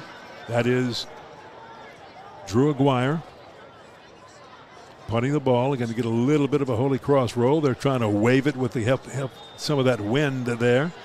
Gets it inside the 10, then they slapped it. They were looking for that wind, but it wasn't coming from the north, and that's what they needed there. Yeah, well, they're coming from the east, and it did nothing at that point because it's like rolling dice, man. They were trying to roll those sevens, right? And they were trying to get it to go backwards. And well, Jesuit got gets news the ball. for you. Wherever it stops or you touch it, that's where it's going to be. 1:03 for the Blue Jays to try to pad their 4-point lead, 10-6. Jesuit's got to be careful down here, right? They don't want to do something in the last minute 3 with no timeouts where it's going to set Holy Cross up to get some sort of points on the board heading in to the half. Galvin Palmisano stands next to Sully Sullivan, the sophomore quarterback. Never thought he would be seeing this much action as a sophomore, but Taylor Norton has the thumb injury and has missed the last 2 games. This being the 3rd game he missed. Palmisano will run it for a few yards up to the 10-yard line, and timeout called. Yeah, Holy Cross Holy needs Cross. to use. Yeah, they need to use those timeouts to try to maybe get one last shot to get that ball. Especially, Jesuit's going to run the ball, and they make a tackle at or near the line of scrimmage. We have Holy Cross with that first timeout, so they have 1 remaining. They have 1 left now, and they'll use that pretty quick if Jesuit runs the ball again. That's what I would do, at least. Yeah, and Jesuit probably should run the ball again because you want Holy Cross to use that. It still would give you, this is 2nd down coming up, so it would still give you 3rd down to run a lot of clock and maybe run out the clock. If you move the chains, the first half can come to an end. Or if you bust a big play, then who knows what might happen in the final 55 seconds. Well, you got to be a little conservative down here. You do not want to slip up and somehow get that ball in a turnover into somebody in a navy blue jersey, right? So, I would think the call from Ryan Manallen and his offensive coordinators, Vance Andre, and his staff is going to be something a little conservative here. Jesuit Blue Jays from their own 10-yard line. Sully Sullivan will hand it off, and you're right, a very conservative play just back to the line of scrimmage. Holy Cross will call their final timeout of the first half. 47 seconds, and Jesuit will be looking at 3rd down and 8. Palmisano in the carry, I believe. Palmisano on the carry, so it's going to bring up 3rd down and 8. Again, Jesuit needs to be conservative here. If they have to punt that football, they punt that football. It's a difference whether you want to give Holy Cross a possession 50 yards away, 40 yards away, or do you want to give them a possession inside the 20-yard line, right? So here's what happens. You snap the ball. If the play goes nowhere, you can let almost 25 correct. seconds run off the clock. And if you punt it, by the time you punt the ball, the clock will probably run out, and that would end the first half, and you take a 4-point lead, 10-6, into the halftime locker room. That, I would think, is what Jesuit would want to do. That's the reason why they should be conservative here on this call. So let's see what happens. Blue Jays coming out. You see the yard marker and the downs marker on the far side. 3rd down, 8 from just past the 10-yard line. Let's officially call it the 11-yard line. And again, here's one that you would like to run wide and eat some clock. And that's exactly what Palmisano's going to do. He'll cut back in. He's still standing up and finally goes down. And now the 40-second clock starts with almost the same amount of time on the play clock as the game clock. I think there's a 1-second differential in that. Matter of fact, the game clock will run out before the play clock. That should wash it down. They did a nice job burning that. They did a nice job getting up off the ground, so they did not have to punt the ball and give Holy Cross a chance to touch the ball in that last series. So good job on clock management by Jesuit as we take a 10-6 score to the locker room. Well, a great first half, really, for both teams. Played very well, played offensively well, defensively. They made some plays. You can't ask for a whole lot more there, Wade.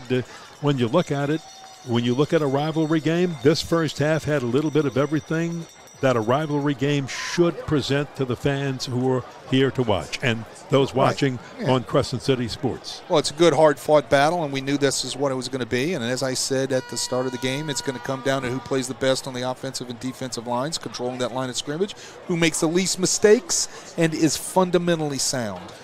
So, again, the Holy Cross Tigers had Jesuit won the toss. They had deferred. Holy Cross did nothing on their first drive. They went 3-and-out punt.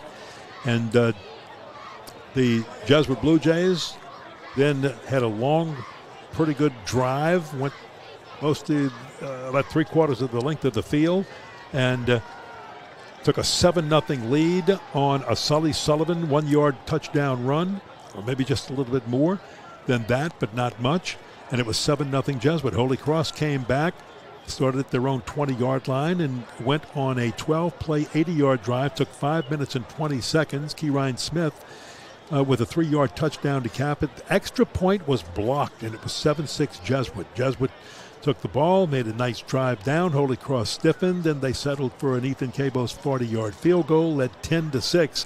That's all the scoring we had. Holy Cross on their next drive drove down, missed a 49-yard field goal, which should have been a 44, but that one would not have made it either. Even if he kicked that one from 44, if he'd have got the same kick, it didn't have enough steam on it. It missed by about 20 yards on that one. Jesuit could do nothing on their next drive. They had to punt. Holy Cross gave us a little bit of a thrill on the next drive as we were running in the last 5 minutes of the first half when the Tigers had 3rd down and 16.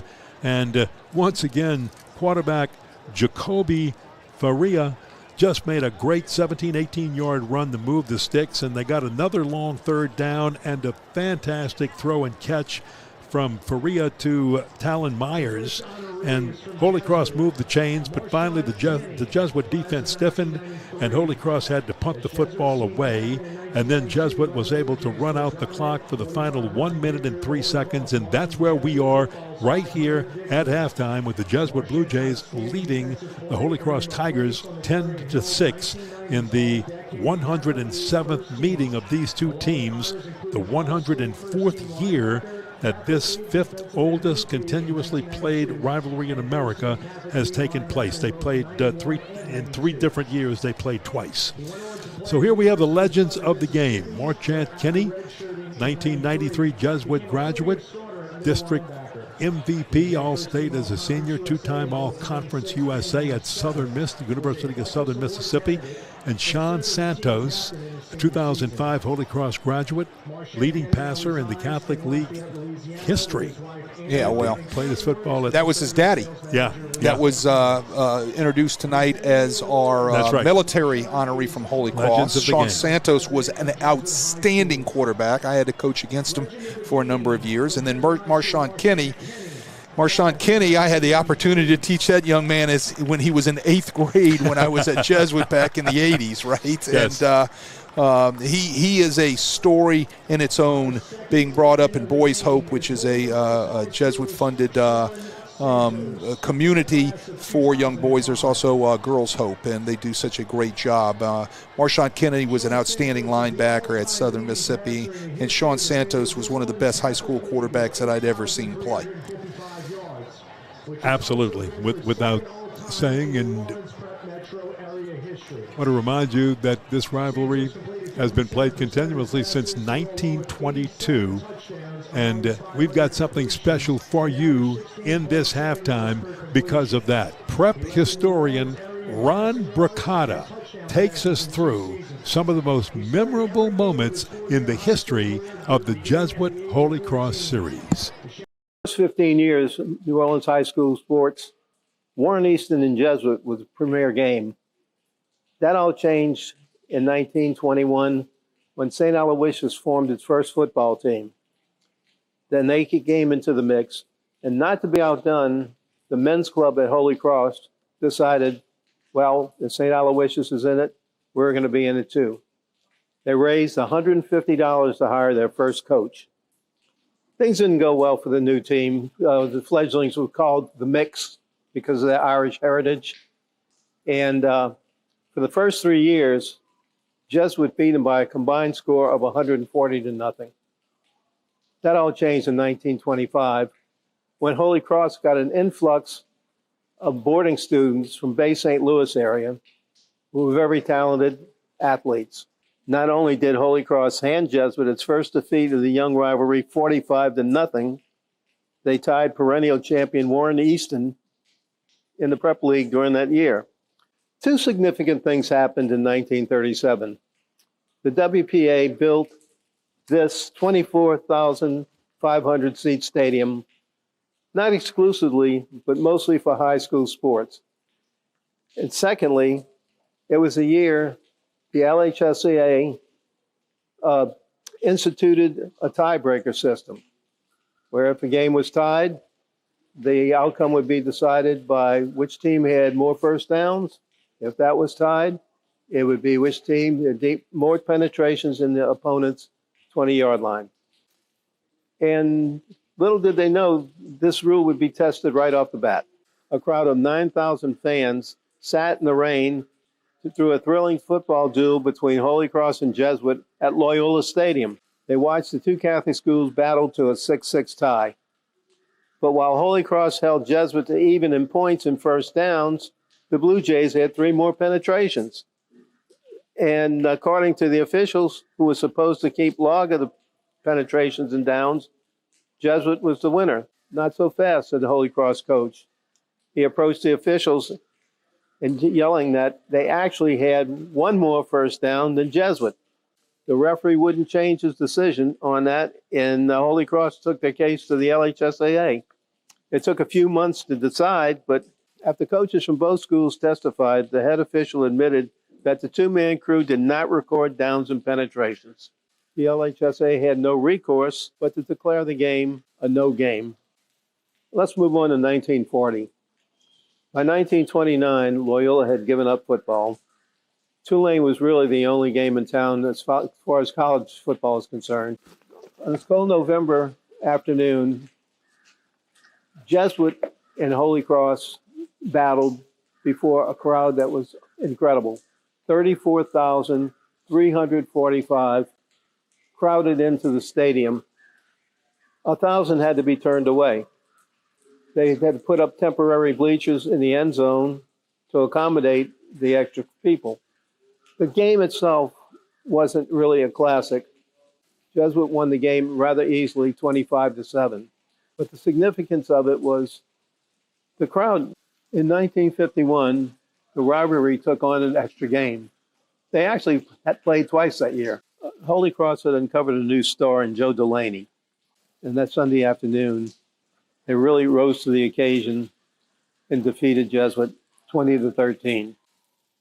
Previously unknown and unheard of, Delaney scored all 3 touchdowns. The victory made Holy Cross the only undefeated team in the state in Class AA, and they were just 2 games away from winning the 3rd consecutive district championship and entering the playoffs with just Forte and Nichols left to play.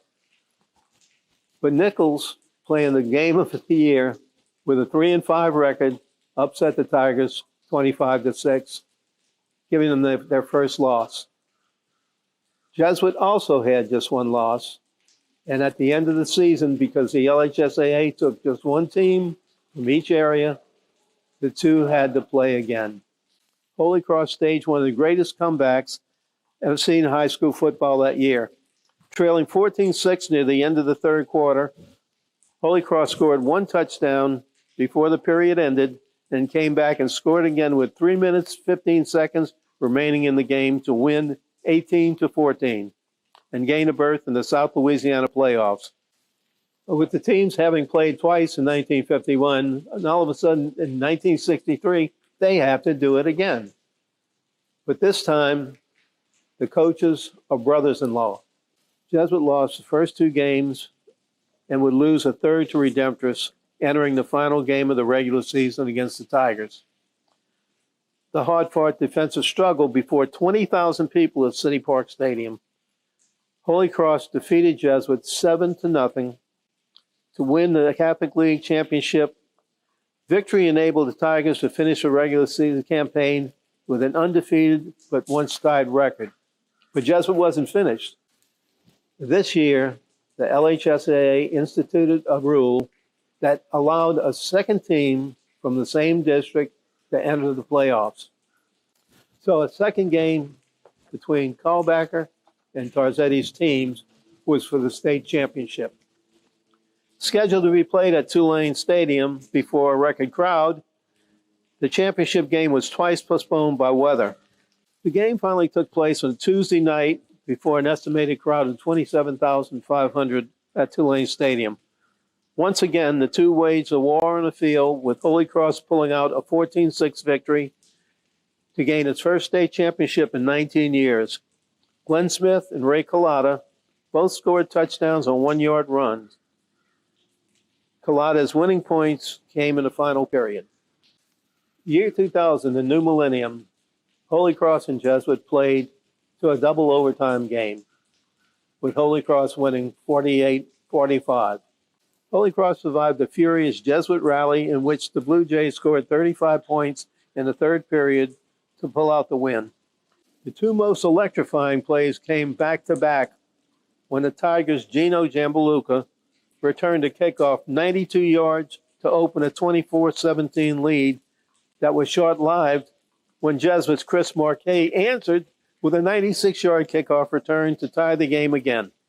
2005, Hurricane Katrina. The city was in shambles. Holy Cross's campus was devastated.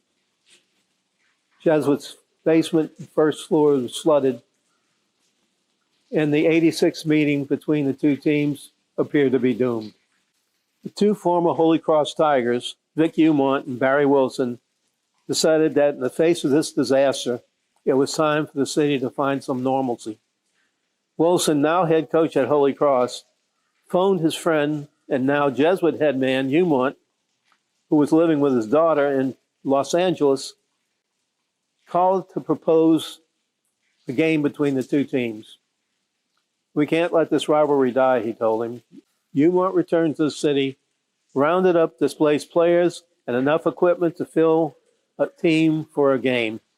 Wilson gathered the remnants of his remaining players, and the game was arranged at Yenny Stadium on a Saturday afternoon on October 22nd, just 53 days after the storm. A reserve running back named Cass Hargis found out he would start on the day of the game after just 1 week of practice. Normally a wide receiver, Hargis ran for 128 yards and scored 3 touchdowns as the Tigers beat the Jays 20-10. But thanks to the determination of the 2 coaches and with the help of other schools who were not affected by the storm, the game was played and history was preserved.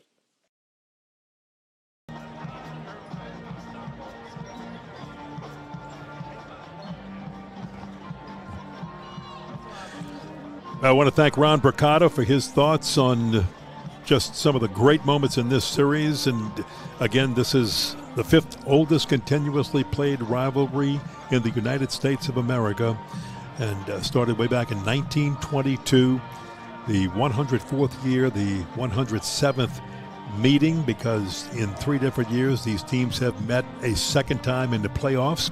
And one of those times was for the state championship in 1963, drew 40,000 people plus at Old Tulane Stadium. It was very, very special. Let's take a look at our stats. Tonight, 10-6 Jesuit with the lead by 4 instead of 3 because of a blocked extra point. Rushing, the Blue Jays not rushing it.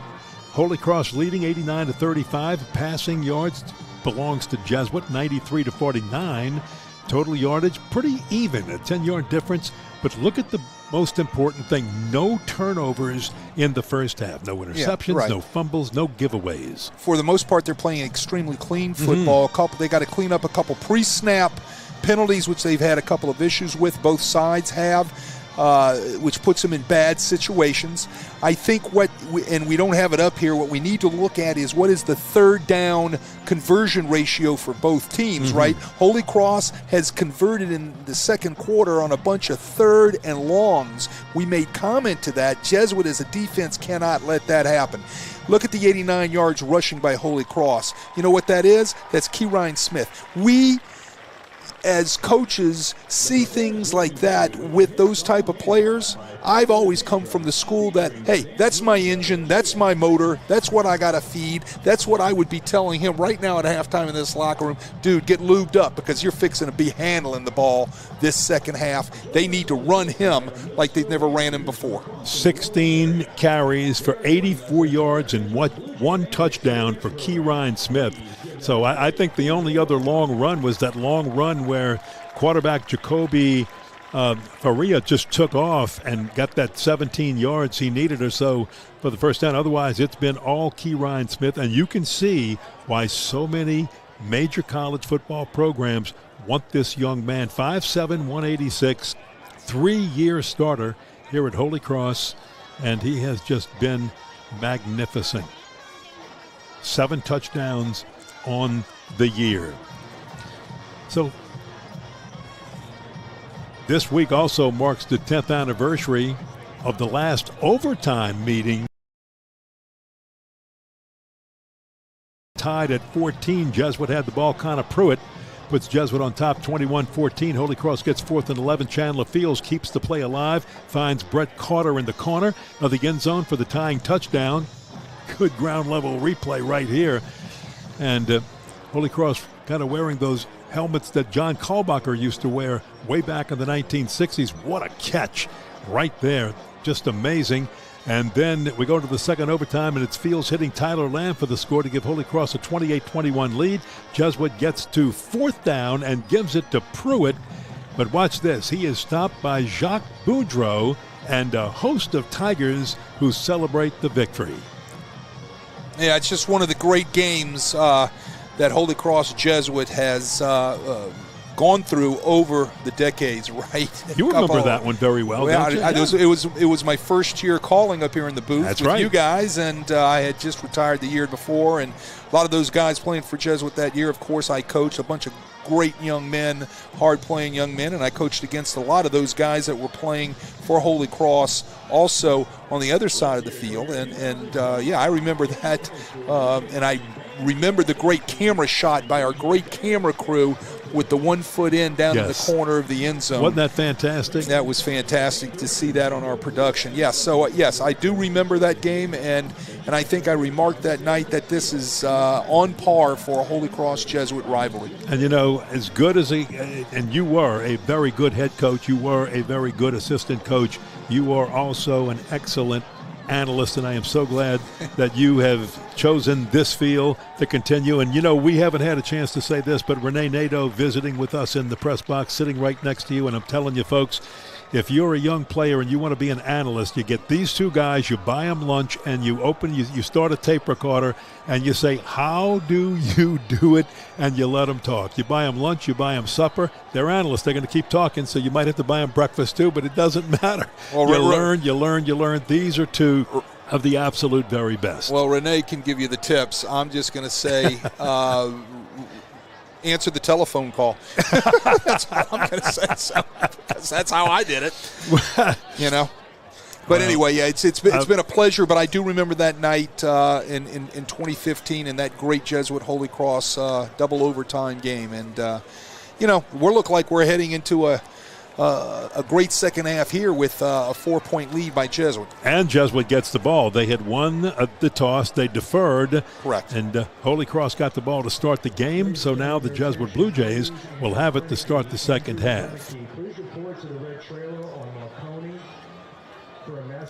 So what do you think each coach told their respective teams in the locker room as they get ready for the second half? Well, if I'm both coaches, I'm making a walk into my offensive line room, right? Yeah. And I am flipping a table, punching a wall.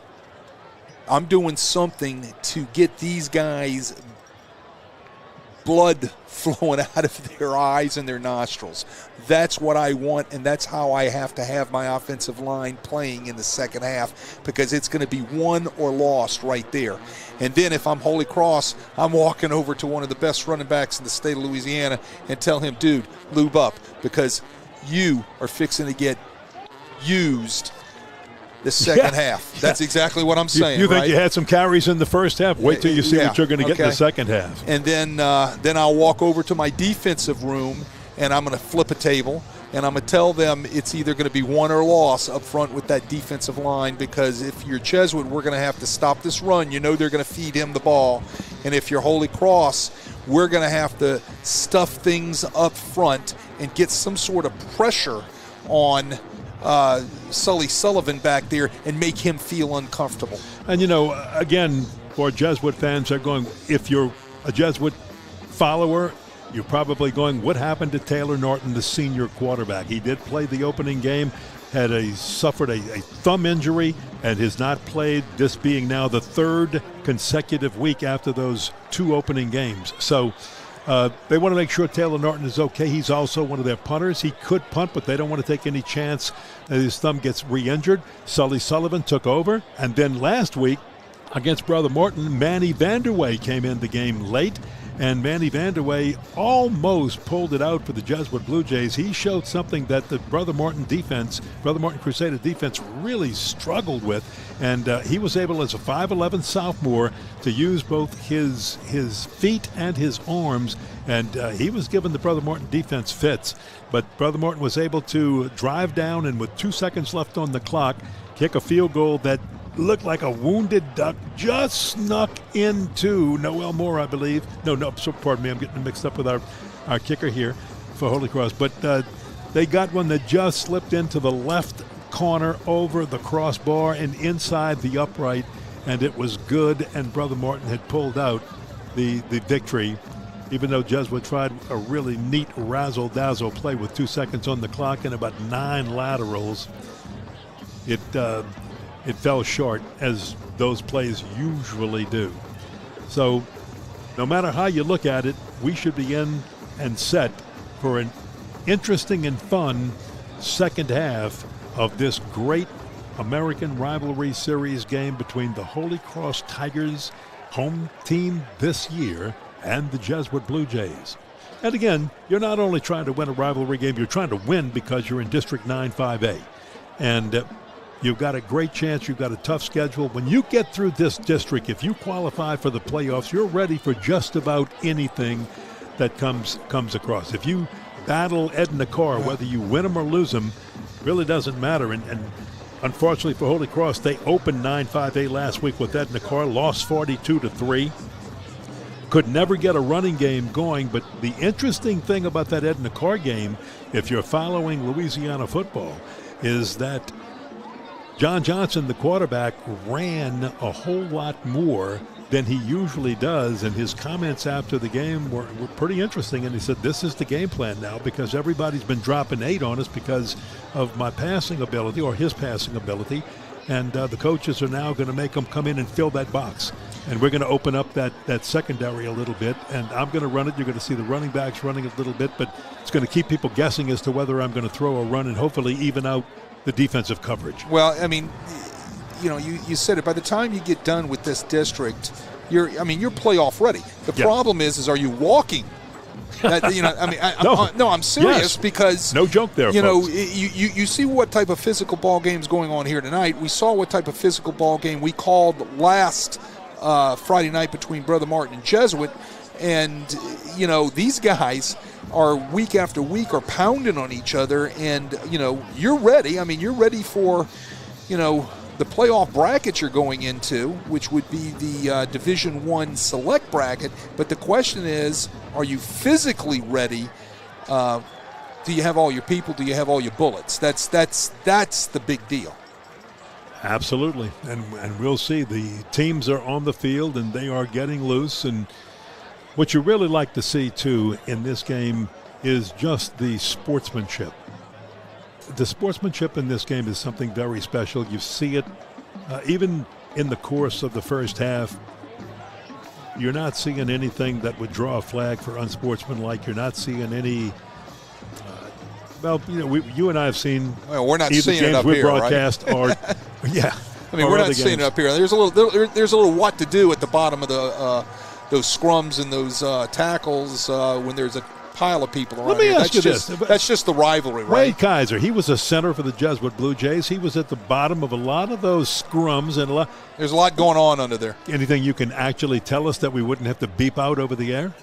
A few things are said, a few things are grabbed, and but that's the game of football. I mean, that's a part of it. You're gonna hit or be hit, right? Yeah. You better keep your head on a swivel. I mean, it's a physical game that is played by physical people, and that's the reason why you want to play this game. And in other words, what makes folks, this game so he's so not loved. telling. Okay, no matter what happens, he's not telling. And you know what? I don't blame him. I don't. By the way, let's give a little shout out to our great Crescent City sports crew tonight on camera. Dan Kane and Sam Tornatori. Well, we've had some great shots for you. Producing, Matt Merritt, our executive producer, none other than the legend himself, Lenny Van Gilder, and Ken Berthelot, along with Wade Kaiser up here. And we're just gifted also to have Renee Nadeau spending a little time sitting with us, telling us some of his great jokes and keeping us happy. And it's always nice to have Renee come visit and have a little fun with us up here. So here we go. We're just about ready, Jesuit. Their warm-ups finished. Holy Cross at their bench. And I think we're ready to get things underway here in the second half.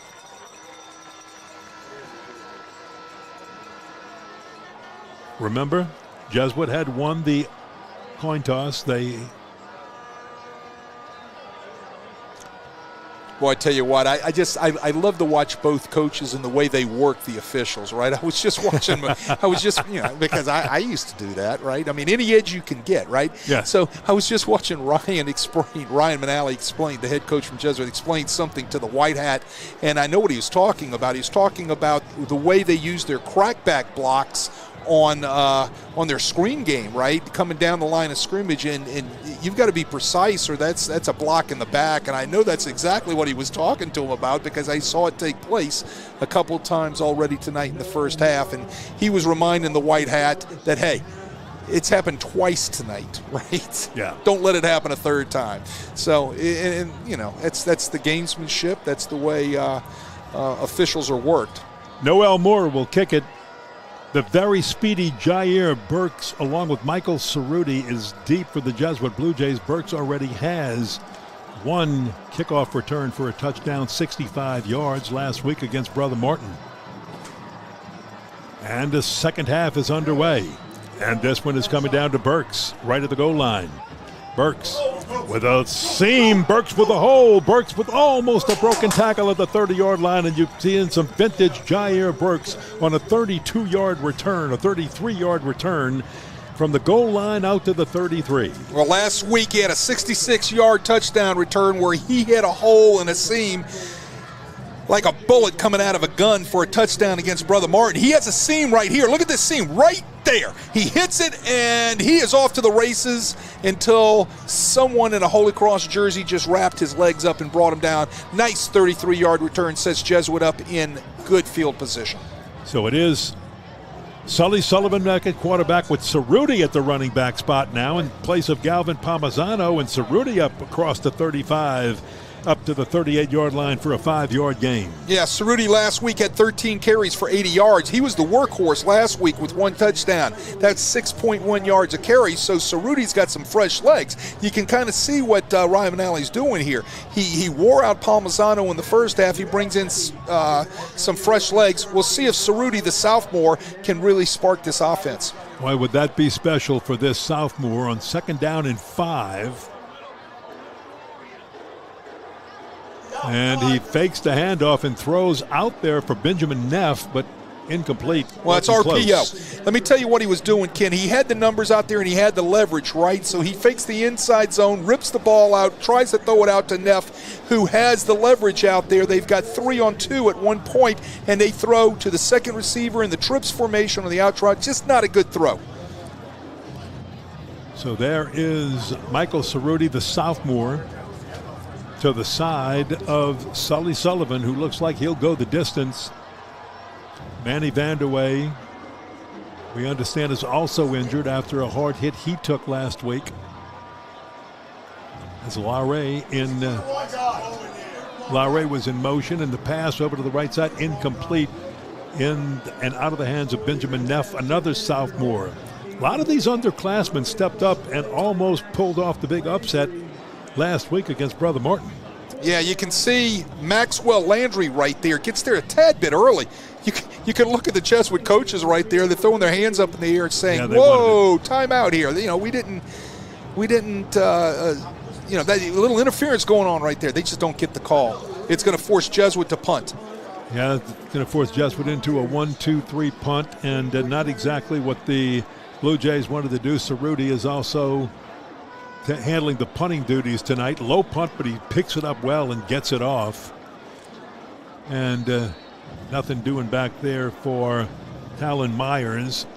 Tonight's coverage on Crescent City Sports is brought to you by Game On Social Hub at 2421 Veterans in Kenner, with a full-service restaurant, arcade games, bowling, axe throwing, and laser tag. Game On has it all. They're open till midnight tonight and on Monday nights at 6. Join Ken Trahan with a special guest for the Saints Hall of Fame show at 106.7 The Ticket, live from Game On Social Hub. I really want to go try that axe throwing. I know you do. We've got to find out who the guest is this week. He had a couple of former Saints players last week. So quickly up to the line from the 40-yard line, and this time nothing doing for Key Ryan. He is back to the line of scrimmage. He may have lost a half yard there. So they're going to key, I'm pretty sure, as you would think, on Key Ryan Smith. Right, that's a guy you got to stop, right? Great job by Punicky right there, setting the edge. The 5'9", 155-pound senior corner comes up and sets the edge just like a corner should do, and he's got to make a tackle when he sets the edge, and he did that time on Key Ryan Smith. Yeah, they're going to mark it. He lost a yard on that. 2nd down, 11. Where the Tigers still trying to get the running game going, but not this time. This time it's Faria. He's going to take it to the right side and throw incomplete. Counter boot, right? Trying to get out on the edge, faking the ball to Smith and trying to get out and looking for something. He was looking vertical, right? He was looking for something deep. Everything in that 2-deep secondary Jesuit has covered up, right? So he's got to dump the thing down at the end, and he overthrows it to Chapetta, who was coming into the flat there for him. It's going to bring up 3rd and long. Again, let's remember in the second quarter, they converted on a bunch of 3rd and longs. And usually it's either the arm or the feet of Maria, the quarterback. This time he throws, and he was rushed. He had to get rid of it quickly, and it's incomplete, and that'll bring up a punting situation for the Tigers. Yeah, he was trying to throw the stick route out there, and it looked like he was trying to hit Arias Miranda at the sticks, but he gets rushed by a nice twist up front by the Jesuit Blue Jays. They run the little in tackle twist right there. Couldn't see who came free. Maybe that was Barry that came free to put a little pressure in Tharia's face to force Holy Cross into a punt situation. Noel Moore, the kicker, also punts it. This one's blocked. It's picked up by the Blue Jays. Kembe, it's rolling. Wow. It might have been Austin Guidry, not sure. We'll check it. Well, in any heavyweight fight, you've got to be able to overcome blows, right? And this is a serious blow to Holy Cross right there with the block. It looked like number 92, Logan Butte, got his hand on the ball, and now it's going to send Jesuits offense up inside the 10-yard line. Look, when I say a block, that just wasn't a block, that was a slap down. So you had to have some sort of breakdown on punt protection up front in that shield punt. They either miscounted and left somebody loose, overloaded the shield, hand by Butte all over the ball. Jesuit is set up. Here is your first huge turnover or major play for the second half. From the Holy Cross 9-yard line, first and goal, and nothing doing on first down. Jesuit will try to run it. It's not going anywhere. Cerruti stopped in his tracks. That was Maxwell Landry on that hit. Got through, creased the zone blocking scheme right there, came right off the edge, followed right down the backside of the tackle, and made the hit on Cerruti. Maxwell Landry, a captain, and his dad played at Holy Cross and Louisiana Tech. Let me say this. You got to account for the last guy on the line of scrimmage when you're running inside zone somehow. Cerruti again, big hole this time over the right side. He's inside the 5-yard line before being stopped. But that time, the Jesuit offensive line just pushed the Holy Cross defense right off that.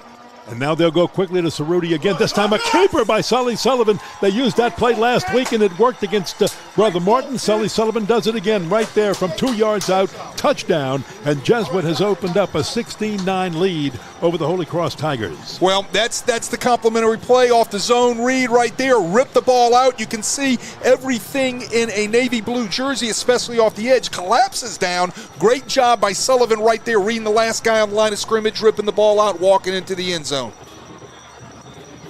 Extra point coming by Ethan Cabos. It is kicked up, and it is good. And with that, the Jesuit Blue Jays have taken a 17-6 lead over the Holy Cross Tigers, and a flag is down. I think that we're going to have some sort of shenanigans going on after the play on Holy Cross. Now this touchdown set up by the blocked punt, by the blocked Holy Cross punt on 4th down, giving Jesuit great field position. They recovered it at the Holy Cross 9-yard line, pushed it in a few plays later. Well, there's your shenanigans. Some sort of personal foul that will be assessed on the kickoff happened most likely as a dead ball penalty. So they will move the kicking spot up 15 yards, and Holy Cross will have to handle maybe a shallow kick. Tonight's game is sponsored by Metairie Orthopedics and Sports Medicine. From joint pain to athletic injuries to advanced care like robotics knee replacement, board-certified physician Dr. Robert Bostic and Dr. Ryan Rubion provide expert care across Metairie, LaPlace, and the West Bank. Call 541-5800, 541-5800, or visit MetairieSportsMed.com. And the Blue Jays try a short kick, a little onside kick. Flag is down. Well, somebody's going to be the gun. right. Yeah, somebody's going to be offsides most likely. Well, how's that for a little razzle-dazzle? Well, they'll back the yard ball up 5 yards, and they'll try it again. You're still dealing with a short field on a kick, right? So things I used to like to do, I used to like to sky kick the ball, or I used to like to surprise onside kick like they did right there. I'd like to pick out the guy that I felt was the weakest with the hands in that third level right there and kick him the ball and press to him, trying to do something rather than just kick it out the back of the end zone, trying to force an issue, make something happen, let the momentum be on my side, hopefully get the ball back for another series. We saw an onside kick last week in the Jesuit Brother Martin game, so this time Ethan Cabos will tee it up. And he'll kick it again. Holy Cross was penalized because of the penalty on the extra point. And this one, a deep kick going into the end zone. It'll come out to the 20. So Holy Cross, with their backs to the wall on this second possession, has fallen behind now by 11. Tigers did score on their second possession in the first half, but their extra point was blocked. So Holy Cross has had an extra point block and a punt block in this game by the Jesuit Blue Jays. A lot of articles lately nationally talking about the number of blocks, especially in the National Football League, but also at the college game, more emphasis being put on punt block and kick block for whether it be a field goal or an extra point. It's the third part of the dinner, right? Special teams. You know, that's how important of a part that it plays in football games. Holy Cross will pass on first down, incomplete. Okay, so that intended, by the way, for Myers. We talked about how important staying out of third and long is, and Holy Cross has got to start getting better at their first downs, right? Mm-hmm. Right there, they try to hit the slant off of the play action right there, and he overthrows it. So now you're facing a 2nd and 10. This is where somewhere you've got to get Kieran Smith involved in your offense on 1st and 2nd down. Or how about Faria's feet? How about the quarterback? He can run. Maybe we need to see a little bit of that from Holy Cross to open things up. Let's see. Faria on to center this time. He'll turn and give. Nothing doing. Nobody fooled by Jesuit on that play. That was Will Berry. Well, they try to run the jet sweep, and that was Talon Myers. Jet sweep. And that jet sweep for Holy Cross will open things up. Talon Myers and Jaden Chambers both run it. But I think enough opponents have seen it on film enough that when one of those two guys starts to run it, then your defense begins to wait for it a little bit, or at least it looks so in this game. They've tried it twice. Holy Cross has it. Hadn't worked. Faria in trouble, and he's sacked back at the 10-yard line. Well, they ran a little game up front. They brought Austin Guidry under as they slanted the tackle out. Austin Guidry comes clean off the twist right there. Very nice penetration, and that was Logan Butte running the inside. He presses everything in the B gap right there, and what do? Austin Guidry 1-2 steps up the field and wraps up and comes through the A gap. A great Texas stunt right there by the end and the tackle, executed perfectly. Drew Aguirre will have to punt it from 5 yards deep in the Holy Cross end zone, so Jesuit will get excellent field position again. Gets a few extra steps to try to get a good foot into it. But it's a punt that is going to still give Jesuit excellent field position inside the Holy Cross 35-yard line. All right, two things can happen right now, Kenny. Jesuit can deal an almost knockout blow right here with great field position, or Holy Cross has got to stiffen up and stand strong and pick back the momentum by holding Jesuit to a 3-and-out right here. Right? I mean, this is a critical series in this football game right here. Yeah, you're at the Holy Cross 35-yard line. And this is the third possession for Jesuit. I'm Jesuit. I'm taking a juggler shot right here to the end zone. Let's see if he does. He's got twin receivers to each side. It's Lauray setting up differently on the high side of your screen. Blitz is on. Sully just throws it away. And it is caught by Cerruti. Cerruti, the running back, at the 35, and he is down getting a few. He'll get 3 yards on this, but did avert disaster. Well, they brought a blitz. We got a flag here at the end. That's late, right? They brought a blitz off the edge. he was looking downfield, but the blitz got him off his mark, and he just dumps the ball to Cerruti. I'm telling you, they were taking a shot down the field. So you're going to have some sort of penalty against Jesuit right here. Let's see what our call is. Well, that's exactly what you said the Blue Jays should do. If you're trying to deliver the death blow, you want to go down the field with it. Second unsportsmanlike penalty night against Jesuit. That meant something was said, most likely. See, here comes the blitz off the edge right there. They were bringing number 6, which was Dario Carey, from his strong safety position off the edge. Nobody touched him. They did not account for him. Got Sullivan off of his spot. He dumps the ball to Cerruti, and then at the end of the play, someone was asking in regards to how your mom and them. Well, it's going to back it up to the Holy Cross 48-yard line. 47-yard line, pardon me. This hurts. I mean, you can't do this. It's a second and an Uber ride for Jesuit. Second and, 25. So they'll just pick up little pieces of it. That time, the pass completion to Hayes Medier. Last week had one big catch for 11 yards as the junior got a chance to see a little bit more action. 8-yard gain on that one for Medier. I want to try to pick up another chunk of this as an offense, so that way if you decide to go for it on fourth down, it isn't something that's immeasurable. Third down long. And he's got, oh, wow, it didn't work. Incomplete. Boy, they had it set up, too. Yep. There was a nice little middle screen that they were trying to dump the ball to Paul Mazzano right there, who was slipping right up in the middle here. 1001, 1002, dump. Oh, it's just overthrown. Just over his head. He had a crew out in front of him. All he had to do was evade one Holy Cross Tiger, and he would have been off to the races. Could have probably gotten the sticks and more. Well, when Holy Cross needed a 1-2-3 punt, it looks like they're going to get it. Jesuit needs to rush a player on. They have the right personnel in for this punt team. This is the field goal team coming on. I thought they were going to punt it away. Then the field goal kicker, Ethan Cabos, came out.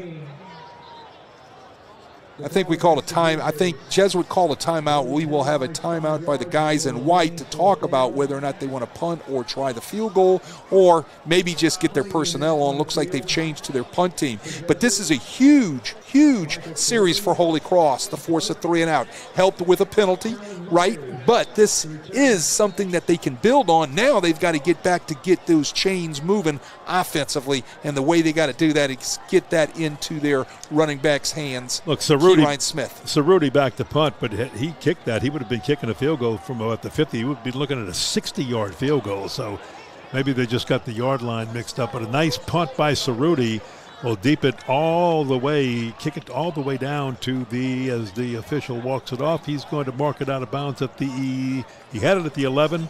He's walking up a little bit further, and he's going to mark it out at the 15-yard line. Well, you can put your field goal team out there for a long field goal and just kick it back into the end zone, and it's going to come out to the 20. So that could have been something they were thinking about. So Holy Cross ready to go with this after the Jays punt that one away. 1st and 10 for the Tigers at their own 15-yard line. They haven't used the quarterback's feet enough, and as I say that, here he goes. Jacoby Faria. Well, Ken, you called it. They use the quarterback right there, use his legs, and they're now in a second down and manageable. They're in front of the sticks. Second and 6. There you go. It puts them in a situation now where they can do a lot of things with their playbook, but the guy they got to get involved is number 3. He is their war horse. He's only, I believe, run one time here in the second half, and we have 5:47 to play in the third. So let's see if they go to him right here. Faria taking his time. Get outside. And they're going to go to a different runner this time, and I believe that is Arias Miranda. Yeah, Miranda comes underneath on the little slot back reverse. They fake the toss and they come back counter, slot back counter, right? Have not seen that tonight. Got the chains moved. He knew where to get. Nice little wrinkle by Holy Cross. Gain of 14 for Miranda. Big play for the junior from Holy Cross. Holy Cross has to move this football. Way too early in the game to say you're in a must situation, but you've got to eat some clock and try to move some and get some points on the board somehow on this drive if you're the Tigers. The throw, it's long. Dive for it, and there's your flag. Probably pass interference called. And if so, that's the second one on the night on McKinley Perry. McKinley Perry was beat again. Look at the receiver on top. It was a stutter and go, double move. He stutters, goes, and McKinley Perry bites on the stutter. He's wrapped up all across the top of him. Those flags were coming out from all over the place. Holy Cross is set up now, moving the sticks.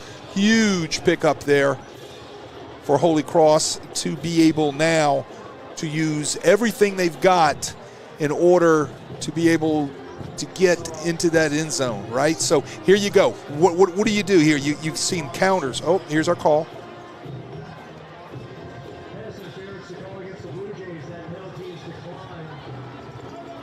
So there you go. You've got the pass interference was declined. The catch was made, and it's going to be a huge pickup by Holy Cross. But now what do you got? With the penalty, you got 42 yards. So you made 42 yards on that play, and now you got it inside the 35-yard line. So right there at the 24-yard line. So Holy Cross has a lot of things they can go to here, and you know, we need to see the quarterback run the ball again. Faria. Let's see if the Tigers use his feet along with his arm on second down and 10. A little bit past the midway point of the third quarter. Tigers need some points on the board. Here's the quarterback's feet. Faria with a nice move to move the chains, and he'll get all the way to the end zone. Touchdown. They're not accounting for him off the zone read. That's the reason why I said they need to use his feet right there. Somebody from Jesuit who is accountable for the quarterback off the zone read was not there. You can see Faria's got some legs here. He's got some speed. Watch that right there. There's the suck down by 96 Cooper. Comes all the way down inside. You need to have somebody on the second level coming up to fit off of that in order to take the quarterback. It's not there. They're in the end zone. We've got ourselves a 5-point game. Got to go for 2. And that's what they're doing. Faria under center. Flag is thrown, and the Tigers might have to go a little further to get the 2 after this procedure call. See, now that whole perspective of that 2-point play changes from 8 yards as compared to 3, right? The whole perspective and the way things look, because now what happens is within that 8 yards in the back of that end zone, everything tightens down in his bunch. You can't get separation the way you want to. Whereas at 3 yards, right, you could possibly run that football and pick up 3 yards with a running back like Keyrine Smith. Faria has to do it from 7 yards out. He'll do a little flip, and that's fooling nobody. Keyrine Smith smothered. And man, that's just a bunch of people combining, including Harry Irwin, who led the charge. Harry Irwin's having a great night. Look, I did not particularly like that play. I think you needed to come up with some sort of play action off of that. That would have been the fun, right play from 3 yards out, as I said. But from 8 yards out, that is a totally different animal right there. Didn't really like that play by Holy Cross. Tonight's game is sponsored by Goda Movement, trusted by NFL, college, and elite athletes. Goda teaches you to move the way nature intended, reducing injury and boosting performance. Train smarter, recover faster, and extend your career with Goda. Visit GodaMovement.com to start your journey.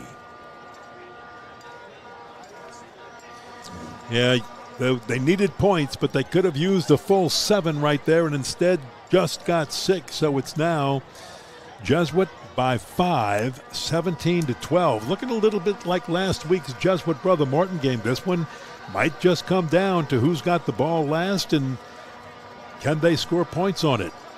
Well, it's a heavyweight fight, right? It's one round for one team, one round for another. How do you weather the storm? How do you weather the momentum? The momentum is going to shift again, right? 5 minutes left in the third quarter, then you got the whole fourth quarter. They're trading punches. It's a heavyweight fight. Noel Mora, deep. Jair Burks didn't want to touch that when he's going to let that ball come out to the 20, but I'll tell you what, he's such a dangerous returner. He thought about it. I'd have thought about I it think too. he thought about it. If I was a 100 and a 300 meter state champion in a hurdle, I would think I want to get my hands on every ball. Right? You better believe it. I mean, all I see is lanes of a track in front of me. But instead, all I see is an ice box and something to eat.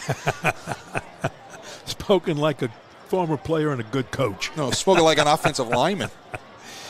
All right, so the Blue Jays have it at their own 20, 1st and 10, 5 minutes to play in the third quarter. They have the lead, and let's see if they decide to just pound out some yardage, as they do right there with Gavin Palmisano.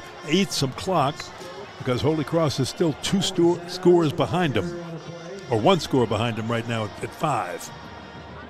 You know, Jesuit, look at the duo blocks right here. Oh, you had a mess up right here. You had one guy going one way, the other guy going the other way, and you had a collision right there in the backfield, but it still picked up 3 yards. Boy, what a senior year Gavin Palmisano had. Like you said, he's had a terrific career at Jesuit, number 20, and even though they play action to him and throw it out this time to Roman Larray. Well, I like to see Roman Larray touching the ball tonight, right?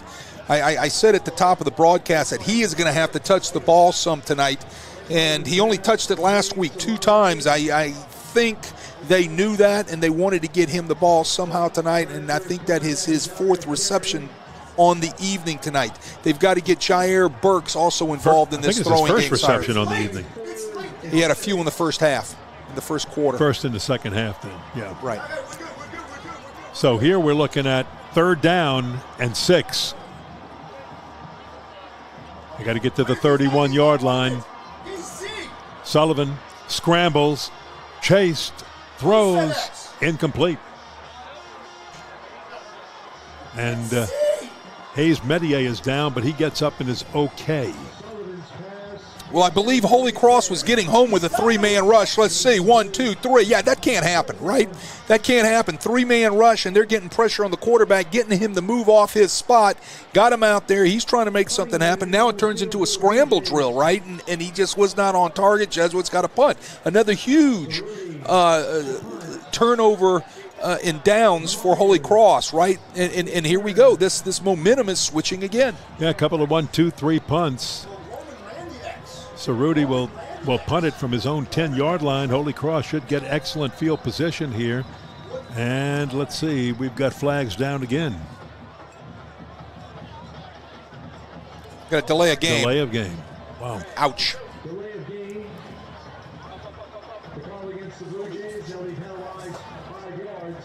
The only thing that affects when you're kicking from this deep in your own end zone is it gives Holy Cross better field position. Right, hidden yardage. Something good for the Tigers, something not good for the Blue Jays. It's hidden yardage for Holy Cross.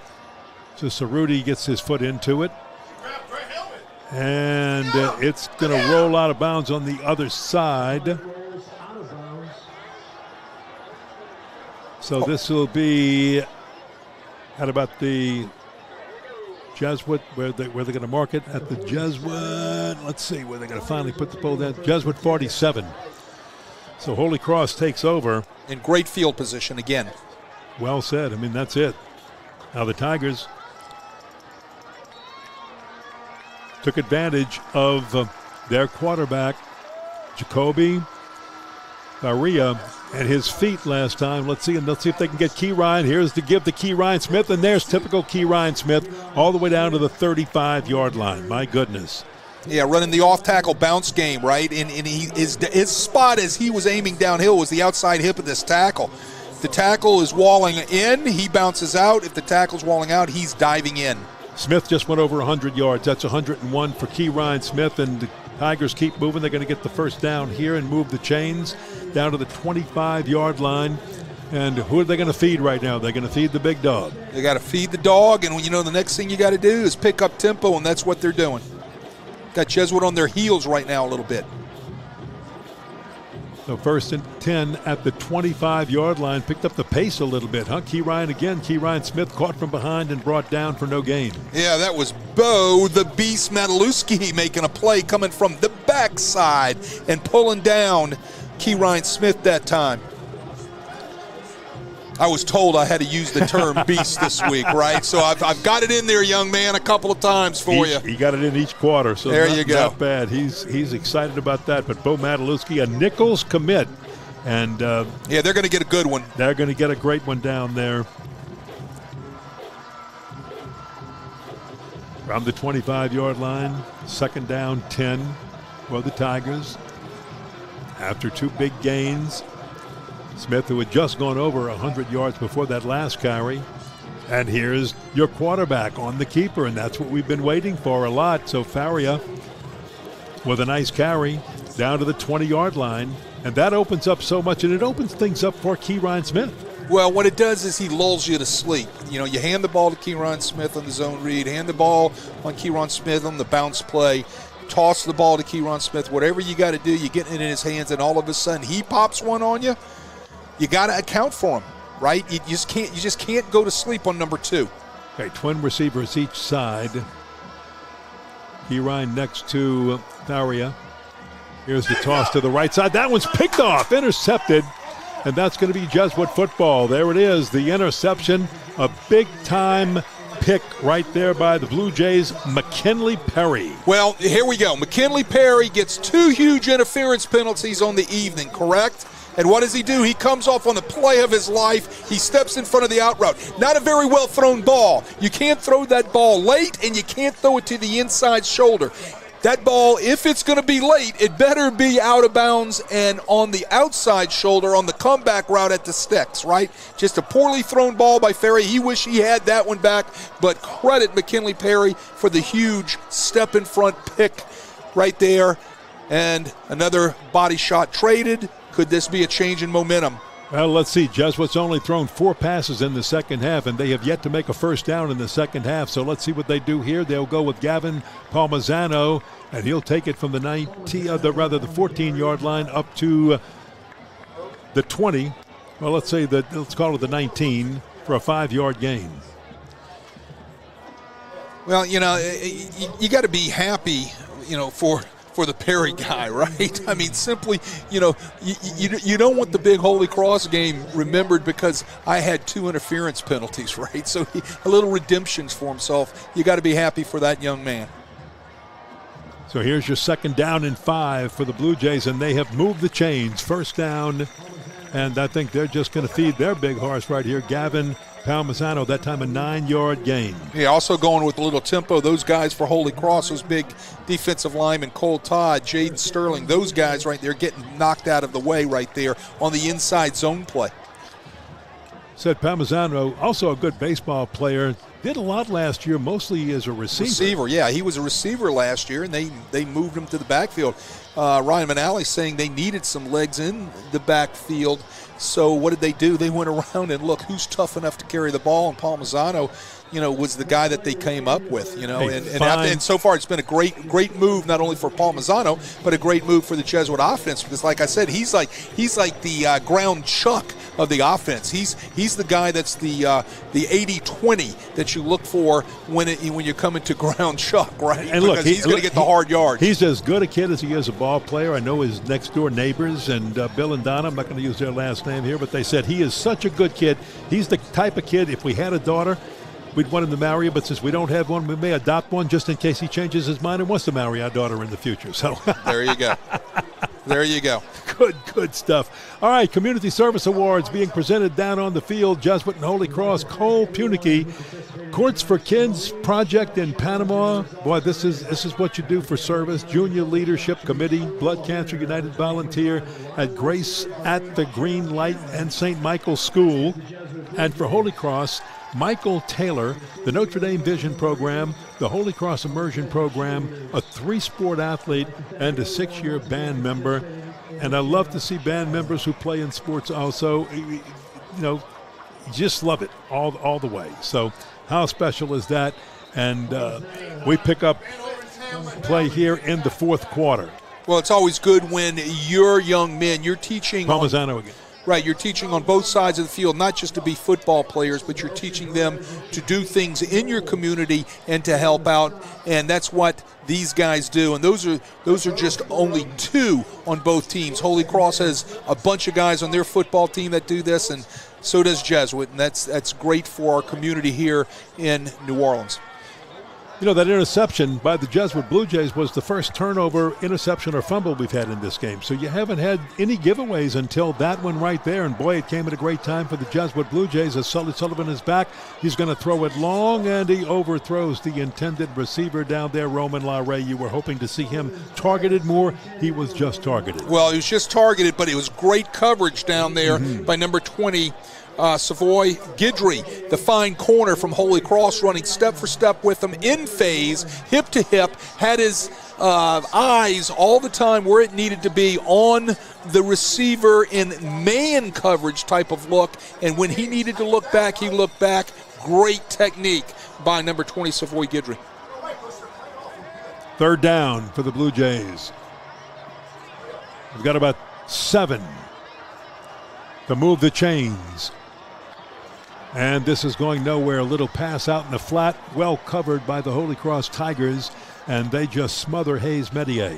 Yeah, Hayes Medier, nowhere to go. Let's credit that Holy Cross defense. These guys are rising to the moment, right? Look at the pursuit of the Navy jerseys. They bring a blitz out of their 3-man front right there. Boom, a lot of guys getting out there. Dario Carey, the first to him. Dario Carey, a lot of guys getting out there, hustling to the ball inside that tunnel screen. Asked Scott Watney about Dario Carey. He said one word, speed.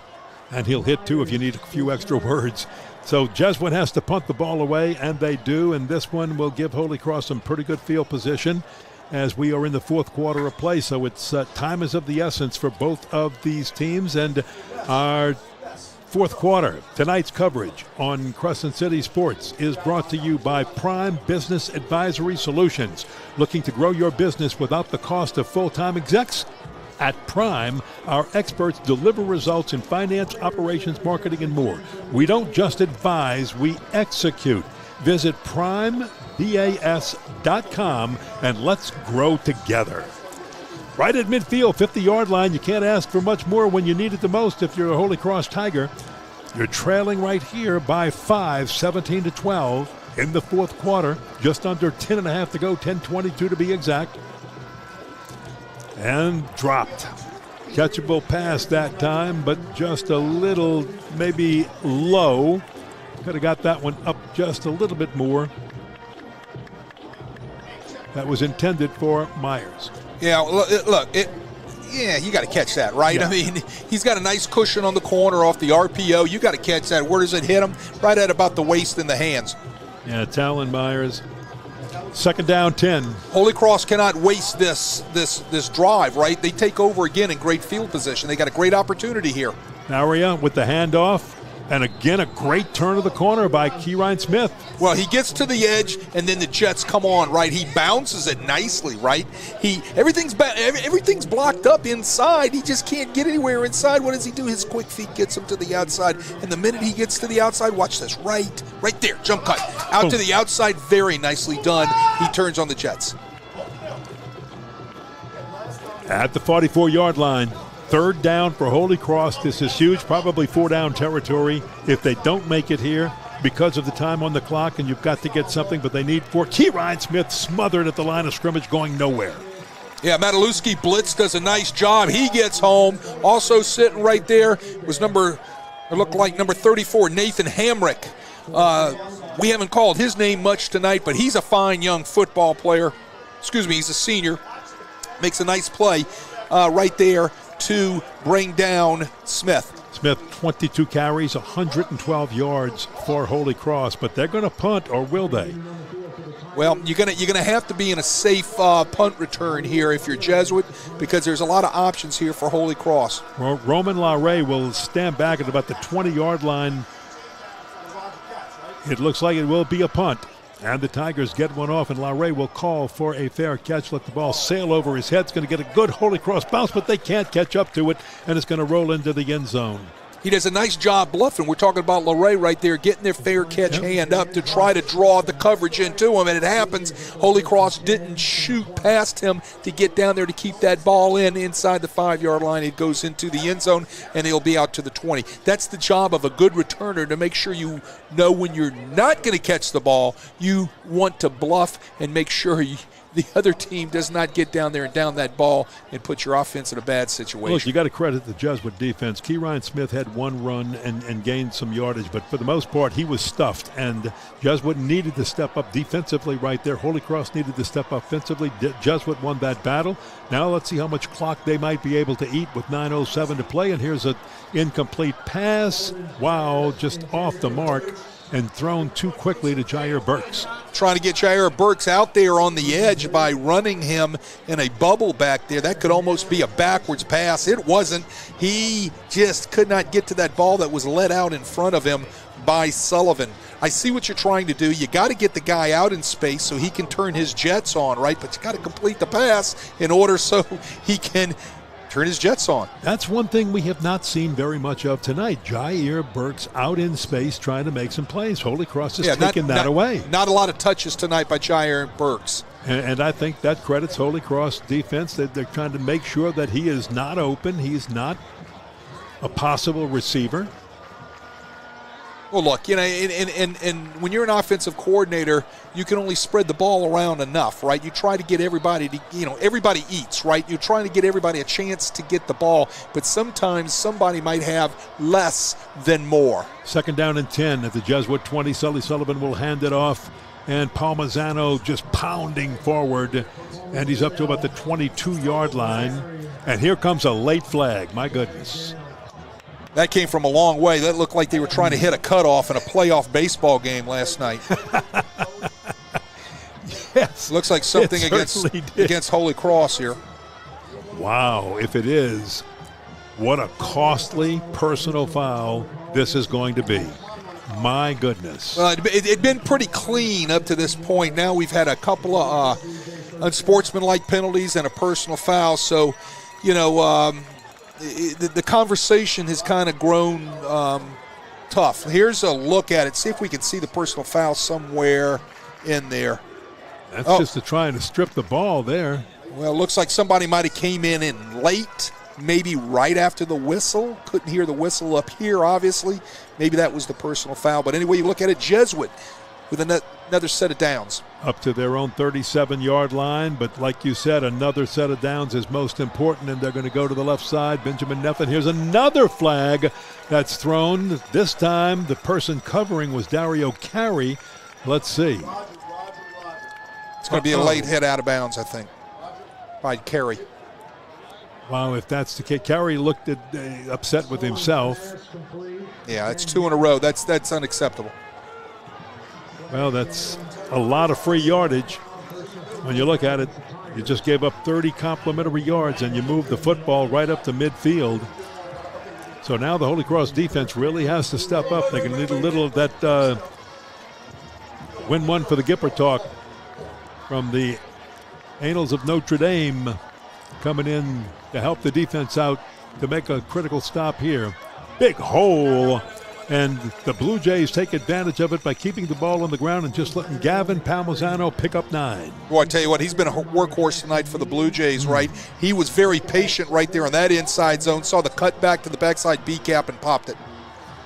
And then, again, clock-eating drive right here by Jesuit. They're going to keep it on the ground if they can have success with it and just hand that ball to Gavin Palmisano or Michael Cerruti. Has been Palmisano. He got a rest in the 3rd quarter. Cerruti took most of the carries in the 3rd quarter, but Palmisano back in there. He is the senior, Cerruti the sophomore. Well, it's a 3rd down and manageable. That's what's huge for the Jays. 3rd and 2. You can see it at the top of your screen at the 42 of Holy Cross. Long count. Palmisano trying to pick a hole, and he has got the first down with extra effort all the way down to the 35-yard line of the Tigers. That's just a power run by a senior who would not be denied. Well, Palmisano right there. He's looking for his hole, right? He's being very patient. It's counterplay. You get the kick out by number 72, Oliver Cook, and you get the wraparound by the tight end, and he's coming around to pick up anything leaking through. And what does Palmisano do? He just kind of follows the tight end up to the next level. The tight end was number 83, which is Alex Moore. Well, I'll tell you, the more you look at Palmisano run the ball, and there's a penalty on this one marked off all the way down to the 21-yard line of Holy Cross. So third penalty in this drive for Holy Cross, wow. Ken. It's killing them. Killing them. My goodness. That was a big one. So you're looking at about almost 40 yards of free yards here.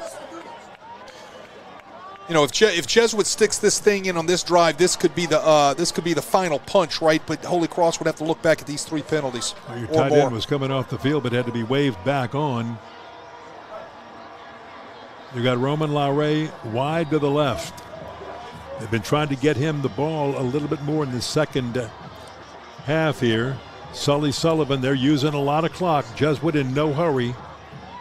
Here's the give to Palmisano. They'll keep it on the ground inside the 20-yard line into the red zone of Holy Cross, a gain of about 4. Well, like you said, he picks up 4, Ken, and that's huge, right? What does that do? It keeps him in the sticks, keeps that clock running down to 6:11, 6:10, right? You're slowing this down. You're in a little bit more of a 4-minute offense right now, trying to really eat that clock with this 5-point lead. You could deal a knockout blow right here to Holy Cross. Palmisano, 19 carries, 58 yards. Man, they've been hard-earned through the line and in a lot of contact and a lot of bodies around him, and he gets it again. Down to the 15-yard line. Here's what Jesuit is making sure of, too. They don't have to rush it. They've got a great field goal kicker, and they can take an 8-point lead, still one score and a 2-point conversion away, but it does widen it, put the pressure on Holy Cross if that's all they get. If they do push the touchdown, get the touchdown, then they really put Holy Cross into a bind. Great tackle that time by Jackson Means and Maxwell Landry, 2 really fine linebackers for Holy Cross. Holy Cross, that clock dips down into the 4-minute level, which it's fixing to. You might want to think about taking a timeout just to stop the thing. You got 3. 3rd and 5. Palmisano goes down at the 10. It's going to be 11. He just got it. It's a first down for the Jesuit Blue Jays. Boy, how about Gavin Palmisano knowing exactly where he had to get to move the chains? Well, Wow. it's all on the cutback here. You could see the bin back. That was Cerruti that time. Cerruti. Yeah, that was Cerruti that time, getting a nice read on the inside zone. It's supposed to hit play side on the left-hand side of the ball, but it will wind all the way back to the backside B gap. Nice job by Cerruti reading that and picking up the needed yardage. And Cerruti stays in and takes the handoff, and Cerruti will just run into a player and push forward. He's down to the 5-yard line before being brought down. And that clock continues to tick. And you see right here is where I think Holy Cross needs to take a timeout. Number 1, regather your troops. All right. Number 2, just stop the clock from bleeding on me, right? I've got 1 to give because I've got 3. 2nd down, and Jesuit can make a first down without scoring a touchdown right at the 1-yard line, or inside the 1-yard line. So they're going to very slowly go. Holy Cross needs to force a turnover. Let's see. The snap. Sullivan hands it off, and the Tigers swamp all over the Blue Jays on this one, as there is just nowhere to go for Cerruti. Yeah, Cerruti looking for anything he can find in there. And here's a pack of Tigers led by number 10, Luke Appy, coming up to make a play from his secondary position. Right there, nicely done, young man. Cerruti, a sophomore. See there, that clock is just bleeding down. I don't understand why Holy Cross shouldn't have stopped that thing after the run. Maybe they're waiting to get under 3, but not sure why. It's under 3. So 3rd down 8. They can get a first down at the 1. This is Palmisano back in, and he'll carry to the 5. So now it's 4th down and 4 for a first down, 5 for a touchdown. They're going to kick the 3. Now look, it gives Jesuit, if they make it an 8-point lead, they've got almost a sure thing with Ethan Cabos. Holy Cross finally took a timeout, stopped the clock at 2:37. Tonight's action is brought to you by Fleur de Lis Flooring, celebrating 20 years as your full-service flooring and remodeling partner. From hardwood and tile to luxury vinyl, they've built their reputation on quality, style, and service right here in New Orleans. Let Fleur de Lis handle your complete flooring project. Visit fleurdelis.com to schedule your consultation. You know that is a Fleur de Lis on the side of the Saints helmet.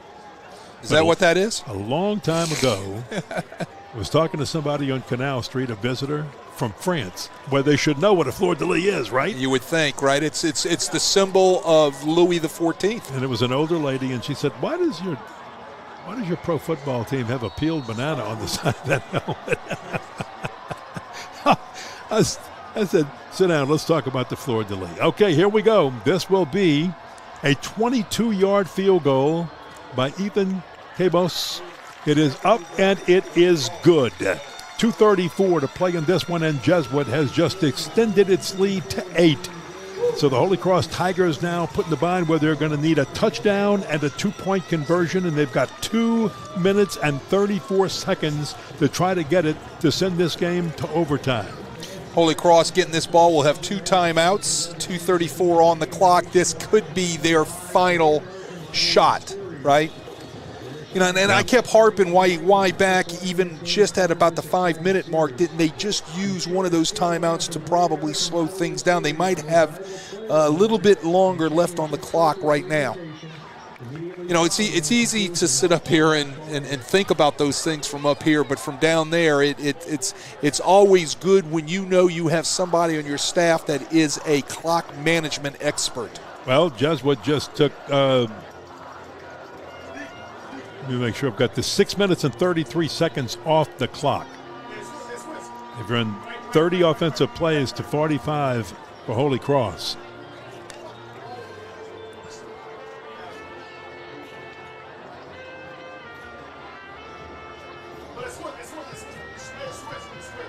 And now the Blue Jays will kick it. I would imagine they don't want to put the ball into the hands of anybody. Let's see if they just let Cabos squib it or they send it deep. Well, they're going to send it deep. Keyron Smith will watch it go into the end zone. Yeah, well, they were trying to keep it out of his hands. So what do? Kick it over his head and put it in the end zone, right? It's a cat and mouse game. I'm sure that in the game plan, you want to kick it away from 3 every time when he's back there, right? But so Holy Cross realizes that. So what do? They change their guy back and forth, and you just can't keep it out of his hands. So what do? Put it in the end zone. All right, 1st and 10 for Holy Cross at the 20, their own 20. On that last drive, 75 yards by Jesuit. 45 yards came by way of Holy Cross penalties. There you go. And the Jesuit offense garnered 30 on its own. But they got down, they got the field goal, they lead by 8. Holy Cross, the good news here, still has a chance. Big rush, throws under pressure. It is caught and dropped by Myers. Talon Myers, normally a sure-handed receiver. Yeah, Faria was hit just as he was releasing that ball. And I think it was Burgo had gotten to him and laid a pop on him just as he was releasing that football. Right. Let's see if Jacoby Faria can make it happen. He'll drop back into the gun, standing at the 15-yard line. Big rush coming. Flushed out of the pocket. He will just throw it away. Incomplete. Yeah, a lot of twists and games being played up front by the Jesuit defensive line in order to be able to apply that pressure. This time, again, Logan Butte, who we have called his name tonight a couple times. He had a block punt, and he's been doing a nice job on the twists and games being played by that Jesuit front. 3rd down and 10. Got to get to the 30 for a first down. Faria in trouble, sacked. My goodness, big Chase Cooper. Well, look at the game played up this time up front, Kenny. You can see a lot, an end coming underneath the tackle into the A-gap. Great technique by this Jesuit defensive line. We've seen this all night, these different twists. Look at the twist right there. You see it? Yep. Cooper pops free in the A-gap and comes up with the sack of his life. All right, 4th down. Holy Cross has to go for it, because otherwise Jesuit could just run the clock out. It's 4th and forever, 4th and about 20. They got to get to the 30-yard line. No pressure, no rush. Here's the throw. They're going to put it in the hands of their key playmaker, Key Ryan Smith, and he will be tackled 2 yards short of the first down. Wow. He got to the, actually 1 yard short. He got to the 29-yard line, and Jesuit held and will take over on downs with 1:26 to go. Holy Cross needed 20. They got about 19. He was looking downfield, talking about Faria at a receiver, and I believe he was looking downfield at Talon Myers, all covered up by that Jesuit secondary who only sent a 3-man rush, so they were dropping 8, everything covered up.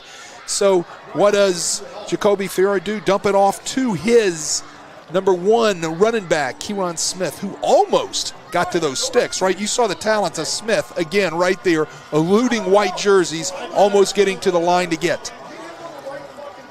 All right, Holy Cross defense needs to force a turnover at the 29-yard line of Holy Cross. Jesuit has it, 1:26 to go. Each team has 2 timeouts remaining.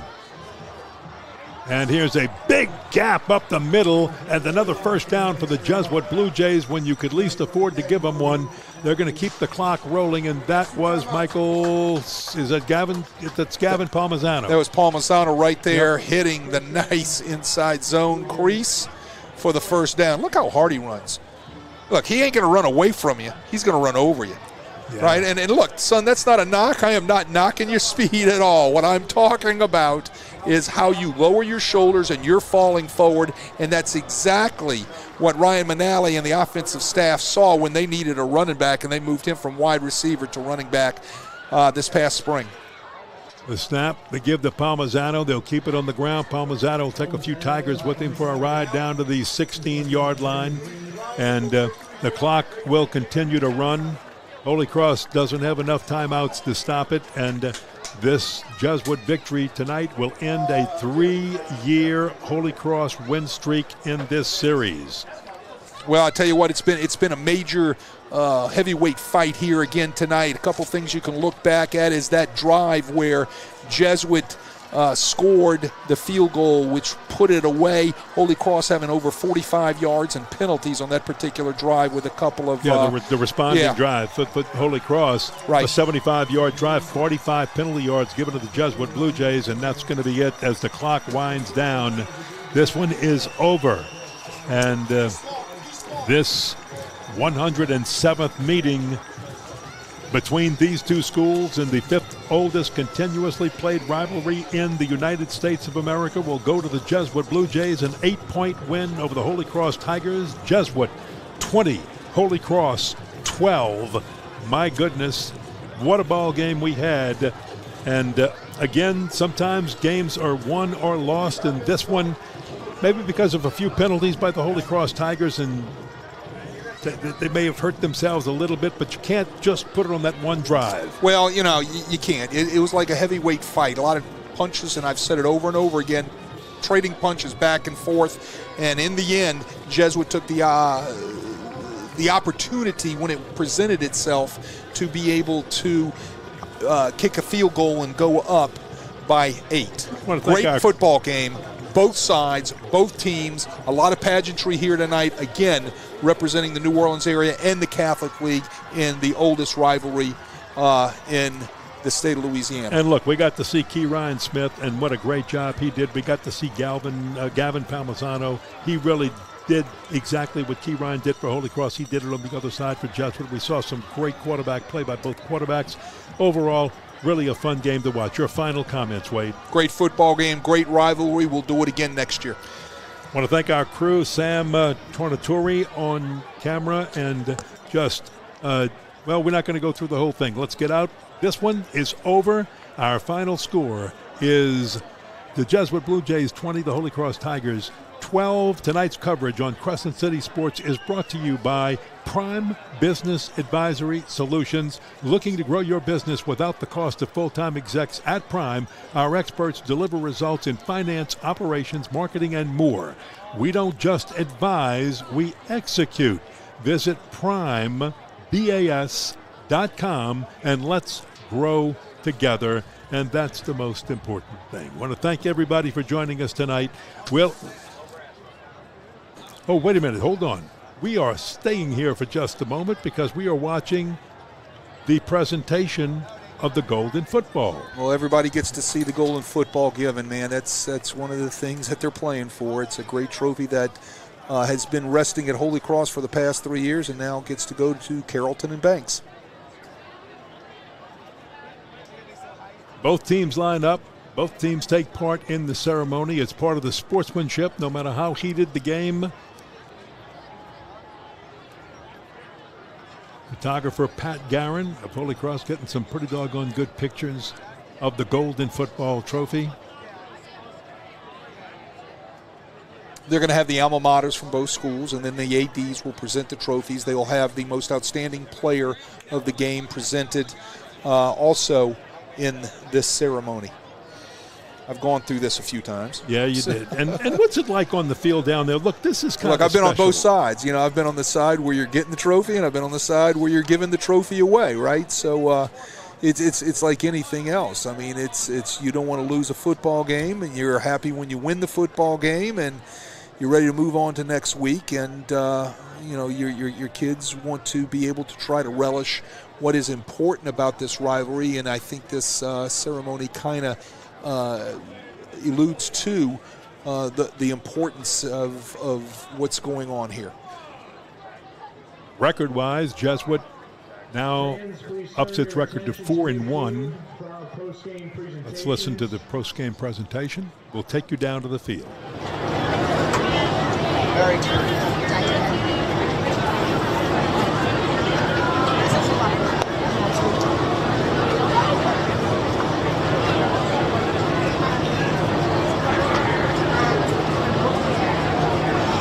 First, the 2025 Great American Rivalry Series, presented by the United States Marine Corps and the Holy Cross Jesuit Game Committee would like to recognize tonight's most valuable player. Ballots were distributed to members of the working media in attendance for the selection of the game MVP. The votes have been tallied, and tonight's MVP goes to Jesuits quarterback, number 17, Sully Sullivan.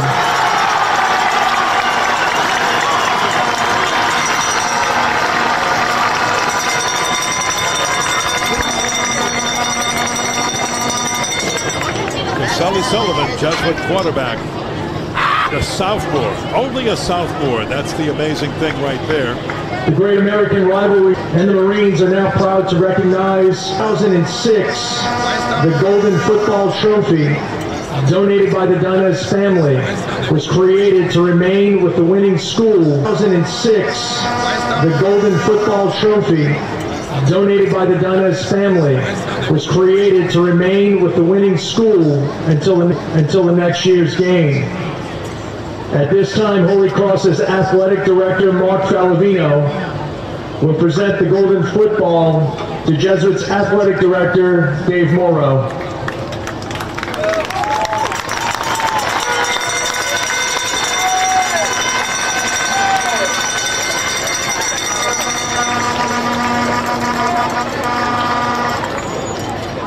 And now, please stand for the playing of each school's alma mater. First for Holy Cross.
schools, Jesuit and Holy Cross. Congratulations to both Holy Cross and Jesuit on the completion of the 107th edition of this great prep rivalry. A special thanks again to the United States Marine Corps for their partnership of the 2025 Great American Rivalry Series. And again, thank you fans for being in attendance. Good night, have a great weekend, and please drive home safely. Away, Jesuit now leads this series 62-43-1 with their 20-12 victory over Holy Cross. Your final thoughts on this big rivalry game tonight? Well, again, like I said, it was a heavyweight fight where everybody was trading punches back and forth. It was a great football game. Both teams are proud, need to be proud of their performances here tonight. Now, you enjoy this for a few hours, and you got to get ready for your next District 9-5A opponent, right? And we'll be doing this again next year. You better believe it. Want to thank everybody for joining us tonight, and we'll have more coverage of high school football for you next week on Crescent City Sports. Check our website and social media for updates. For Wade Kaiser and our entire Crescent City Sports production team, I'm Ken Berthelot saying good night from City Park, New Orleans. Once again, your final score, the Jesuit Blue Jays 20, the Holy Cross Tigers 12. Good night, everybody.